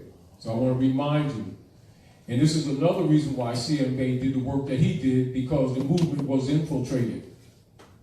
And if you're not active, you're going to lose. Are we clear? Anyone who's not active on the issue of nationality and birthright, they've considered that you've left the field of battle. And that you've left the field of battle, you've abandoned your estate. And so by default, you've lost all right of claim. And Europeans, through their bankers, which is the Circle Church and the barratry operations, that's why all of their barratry operations are presented in courts, which are really private trading venues under the 14th Amendment. And then when someone has a legal argument, the barristers will put you under Title 42, which is 14th Amendment, then they can dismiss it, give you 200 notes for death or something like that, and then call it a day. And take your bodies and steal the organs, and you be wondering why certain persons called black don't have no rights. They can choke you on the street, nothing occurs. They stomp people in the ground, nothing occurs. And if they do, they're only in jail for a couple months to satisfy the public so they don't burn houses down. Because black people don't have rights, because it's not part of the human family. And then you're off the platform, which is the enforcement of the Constitution and treaties. You see the point? Because the treaties were between Morocco, the Moroccan Empire, and the United States Trading Company. And when you don't declare your nationality, you can't use those as a defense. This is why a lot of Europeans, I'm going to get to you, Dooley. This is why a lot of Europeans in their different sovereignty groups that they call sovereignty groups, and understand that sovereign citizen is BS. It's an oxymoron. It is an absolute oxymoron. That's why you see a lot of Europeans misrepresenting the Moorish movement, trying to claim Moors as sovereign citizens, which is BS. We're nationals of the land. When you have a nationality, sovereignty goes with it. It's not a separate package. Are we clear? What they've been doing under the secret treaty of Verona is overthrowing sovereign governments. They've been going to and fro the earth, devouring nations. That's the missionary work of the U.S. democracy, which is a war machine of the Jesuits. That's a fact. It's not an opinion.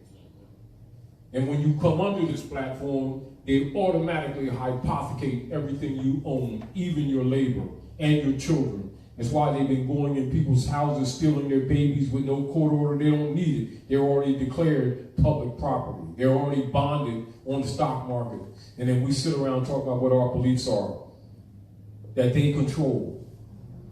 We need to get over ourselves and grow up. And again, we're going to make sure that this book and also lesson 2 will be available to you. We're going to work on that and update you. But again, when you see the trolls that come out, and that's before because we published this stuff before the internet was popular. You know what I mean? But I also knew how the CIA works, and I know how that most of these black leaders and ministers and persons that are leading our people are actually agents with federal and central. But I also know that the people wouldn't believe you if you told them that. It's almost like the people need to get their butts kicked. They need pain to learn. It's almost like, because they deal with belief so much, and they deal with people who look important that ride around Mercedes and got chandelier places and stuff, and $3,000 suits, and they think that these persons are legitimately operating for you. So unfortunately, we got to be almost kicked into the ground before we get active. But we're in a dangerous position now because the Europeans have been liquidating our estates, and right now they're trying to convert their private debt seriously onto us.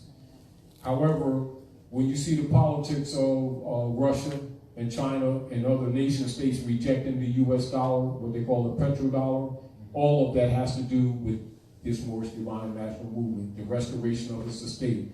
Because by robbing our estate, that allowed them to get to everybody else. And now that they're collapsing other nation states, now they see what Drawley was talking about. And now it's becoming the world issue. However, you're first in line because you're the direct heirs. And so whereas the rest of the world is starting to become active, we should be at the front of the line. And we're dragging up the rear. And it's unfortunate, but that we're still breathing and we can still talk and communicate. That means that we can get some work done. Islam, go ahead, Brother Abdullah. Islam, I just want to directly in the mic, please. What I've learned over the years is people are parrots. They say National Divine Movement. Like a parrot. I can have a parrot here. A parrot can say National Divine Movement. I mean, big thing. They say National Divine Movement. I want to make sure people are clear.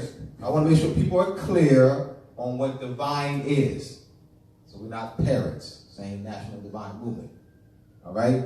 You have what's called the Laws of Tahuti, D-J-E-H-U-T-Y, or D-J-E-H-W-T-Y, or Tahuti, D-T-E-H-U-T-I, or Jew. Yes.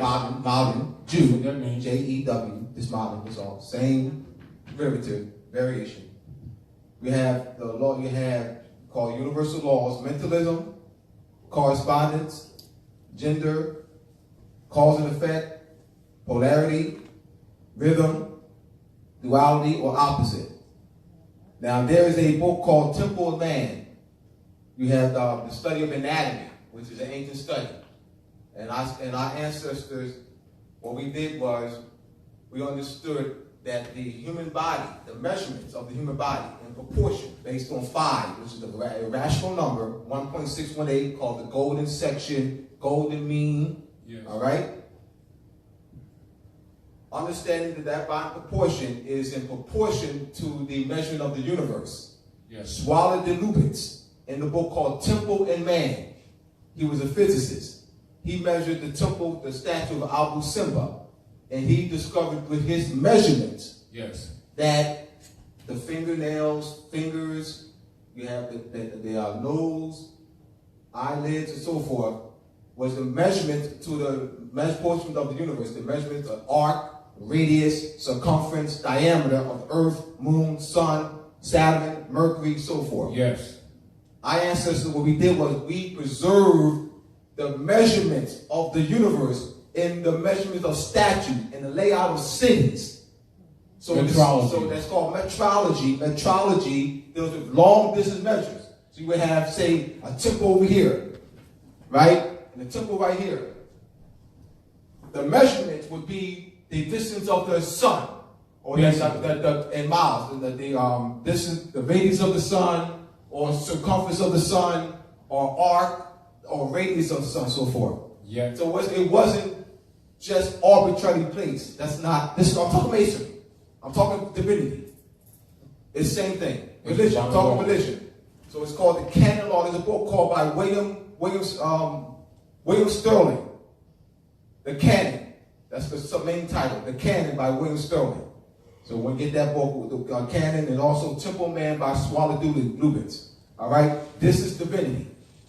This is divinity. Can you spell that name? Temple and Temple, T-E-M-P-L-E. So I meant the author name. I can swallow this. You can just Google by name. You can Google the name of the book. It'll come up. And when you're dealing with Google isonomy, Temple and Man.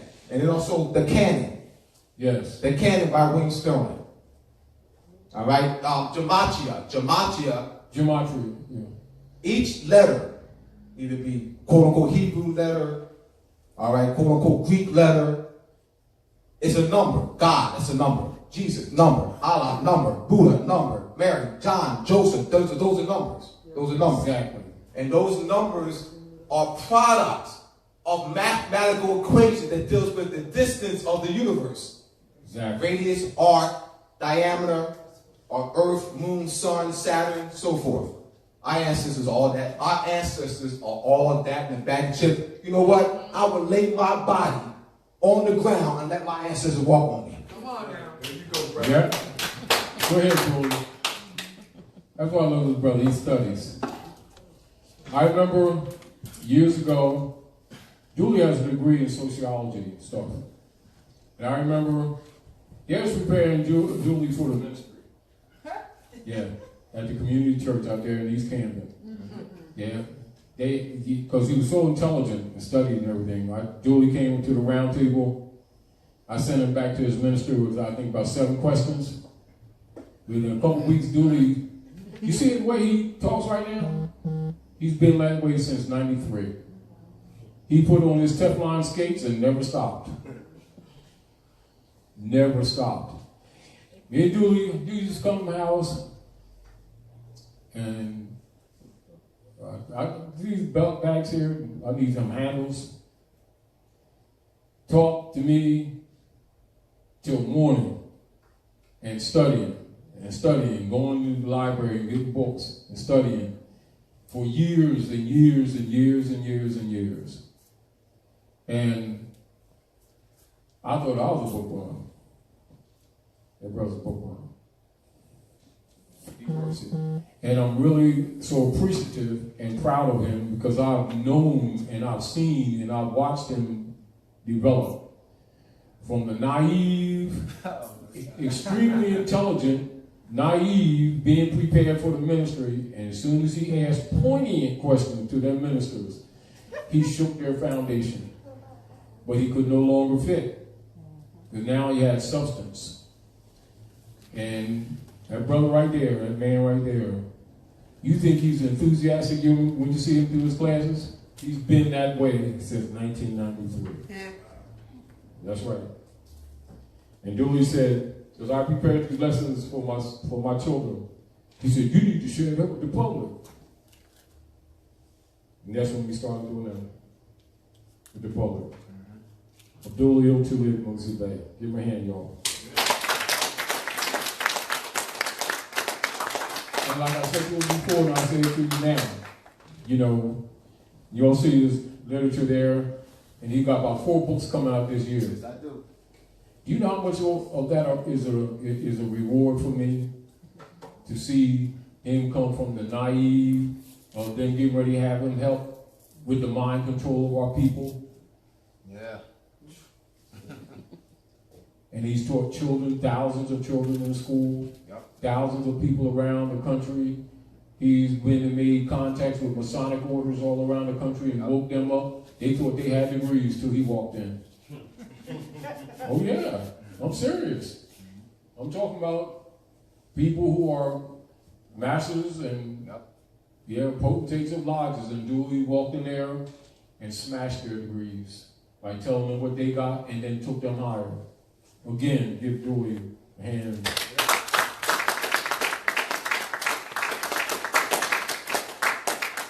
And he's always busy. And of course, I'm busy, but I'm always going to take the time to acknowledge him because I appreciate him because he didn't sell out. You know, just like years ago, they offered me thousands of notes to publish these books and to modify them. As a matter of fact, a down payment of $250,000. No, I'm not for sale. And we publish these from the desktop. And I'm still wearing cheap sneaks because I'm not for sale. And I appreciate that brother because he's been made and I'm not offers, for sale. And he's not for sale. $1 million can't buy me. You 10 million right. can't buy me. $1 billion And the can't way buy that me. enthusiasm that you see right there, I've watched it over years. I watched the little babies come, and I watched somebody had little girl, Tamison. And you talk about a jewel and love. When Julie with Tamison, the world disappears. And I love that too. You know, and she loves that too. And that's my personal that's you know, I can't express the reward of watching him and watching that, and he never died. As a matter of fact, you know, people be telling me, hey man, how come you don't ever get tired? I ain't gonna never get tired. But look at that brother right there. If I go anywhere on this planet or another planet with someone representing the honor of the Moorish Divine National Movement, if I chose anybody on this planet, it would be that brother right there. Because he is just as sincere can be. He's so sincere that it burns people, which makes it even better. Because that means he got the light of the sun in him. Thank you again, brother. I'm thanking you. Keep up the good work. If I stop today, I don't even have to worry about it. And Julie got this. Any other questions? Anyway, we want to thank you all for coming out to the House of Reawakening Minds. Especially in this weather. Yeah, especially in this weather. I mean, it's like wild out there, but y'all came out. And to our little mothers here, and remember, no matter how young you are, you're still our mother. Because that's the real culture. Yep. And the real deal is that if the women don't have it, we can't fix this thing. Nope. And that's not just a lightweight idea. But I particularly want you all to understand that from nativity to be born comes nationality. And any man, woman, or child who refuse to confess their own have no right to any inheritances. And this is what has happened to us. And so the divine rule is honor your mothers and your fathers, that your days may be longer upon the earthland, which the Lord thy God has given thee. And this is all about your lost estate. And the prophet Nobudrawi came to restore to you your lost estate and tell you the truth about your names, your nationality, and the truth of your religion.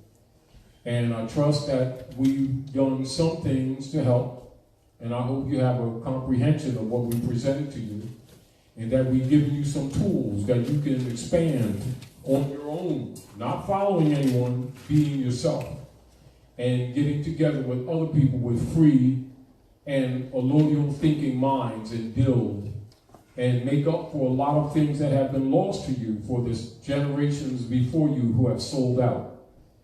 Don't sell yourselves out. Understand, do not sell yourselves out, for you are the heirs to the world's largest estate. Islam. One other thing, this was in the announcement that went out, the text message. Some of you are on the text message list, but just for those listening who might come to visit and those who are here, we effective immediately, Grand Chic will be stealing paperwork on the first and third Fridays from 5:30 p.m. to 6 p.m. before class. He's not going to be doing after class.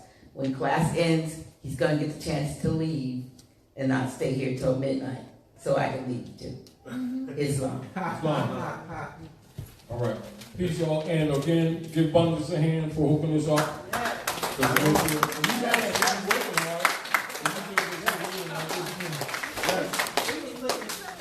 She be making sure. Yeah, she be making sure we together. But she already know they poisoning us. So she be tired and she be working hard, but she comes out to make sure that we got good food. And just like man eats not by bread alone, man don't just nourish his body with wisdom either. So we need some good food. Thank you for that, Abundance. Give her a hand, too.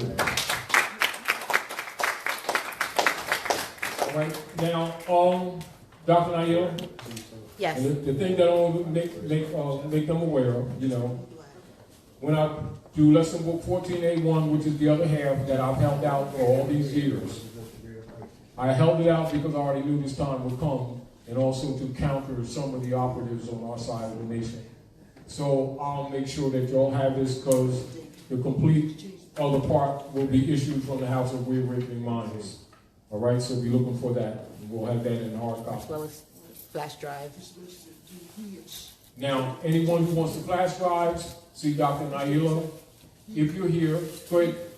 Get on the mic. You will be taking some. Yeah, I'm going to take some to Kentucky, Lower Egypt with me. Okay. Yes. Also, I want Brother Abdullah. Yes. May God sends greetings to all the Moors down here and to yourself. And I did an Edamon degree in a private gate school in Queens the other day with children, and we took the American Heritage Dictionary on English language up there, and the Webster's Dictionary in 1838, you know, the early dictionary, to show them, you know, the truth of American, etc. We were received well, and I'm sure that many of the teachers and the principal, they were re-inspired, and the children did a lot of good work up there. And I trust in the future I'll be back up there again, making sure they advance in their knowledge. But again, I wanted to thank those sisters for coming out with Mom. Go ahead, give them a hand, y'all.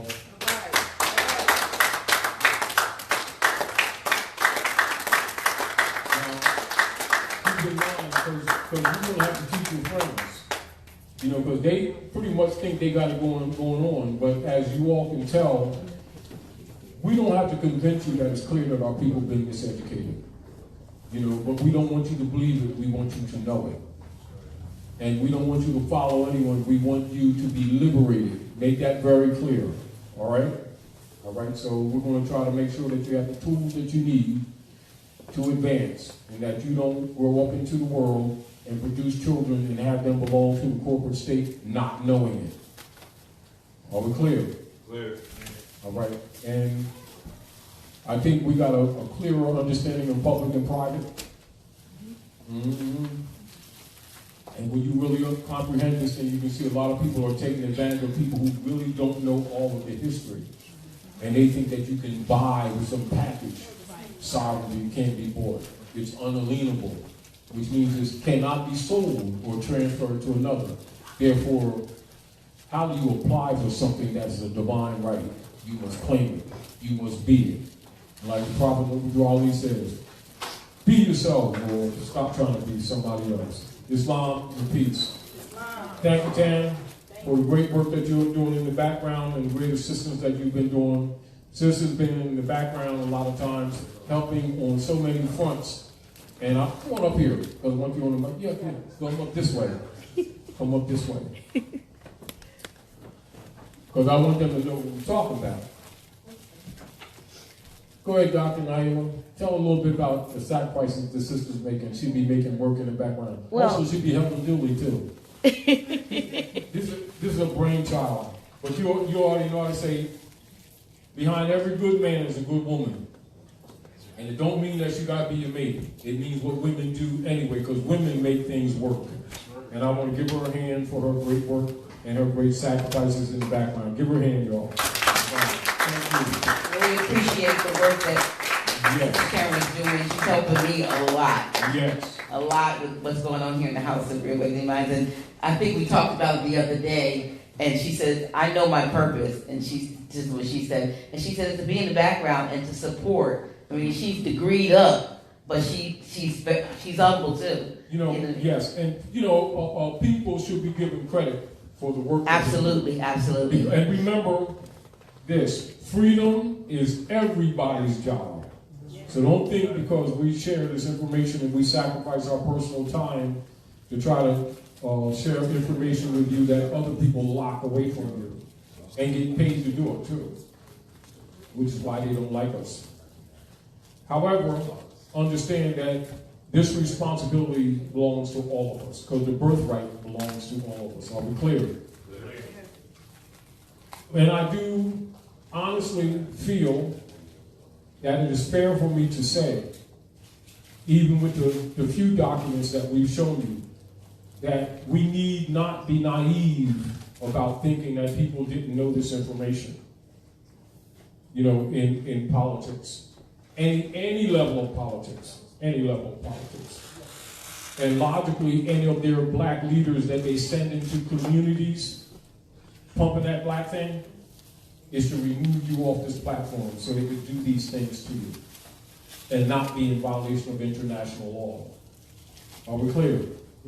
So remember this, our prophet Nobrali said, help me in my great missionary work, bring my people back into the constitutional fold of government, enforcing our Constitution for the United States of America. Have a good night. And I want to also thank my cousin Dre. Dre Stempleman. He's been studying for a minute, and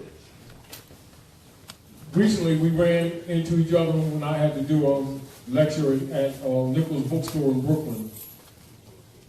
And at first, and then when he started telling me about his grandfather, I said, that's because you're my cousin. When every brother comes, he always tries to make sure that we're all right. But I want to say this. It is people, like with the spirit that he has in, the enthusiasm for truth and honor. When you see that coming, you already know that those are the people that the great spirits send to really do the battle in honor. And the interesting thing is, I'm not saying because he's my cousin, I'm just saying because I see that spirit in him, you know. And if you can get people to come into the movement and really comprehend that this belongs to them, this is not ours, it belongs to them. That's the concept that we want all of you to have, so that you can take up the mantle of truth for yourself, for the generations that come before you, and for the generations that come after you. That the children don't have the struggle that we have. What good is it to be in the struggle if you have no marks of achievement in that struggle that you can measure? And again, I want to say one more thing when Abdullah presented to you the metrology principles of the layout of the planet and your major temples around the world. This is why all of your mounds around the world are laid out at nova points. And all of your major nova points on the earth, the European usually tears down buildings and put either military bases there or golf courses to keep you away from them. Are we clear? So understand, when they talk about those tools that are used to measure the earth measure, and the spiritual geometry, etc., those are sometimes referred to as Jesus' carpenter's tools. And when they say Jesus was a carpenter, and he wrought with Joseph and others, they're actually talking allegorical about the tools of the universe. Are we clear? Clear. Again, good night. Have a good one. Peace.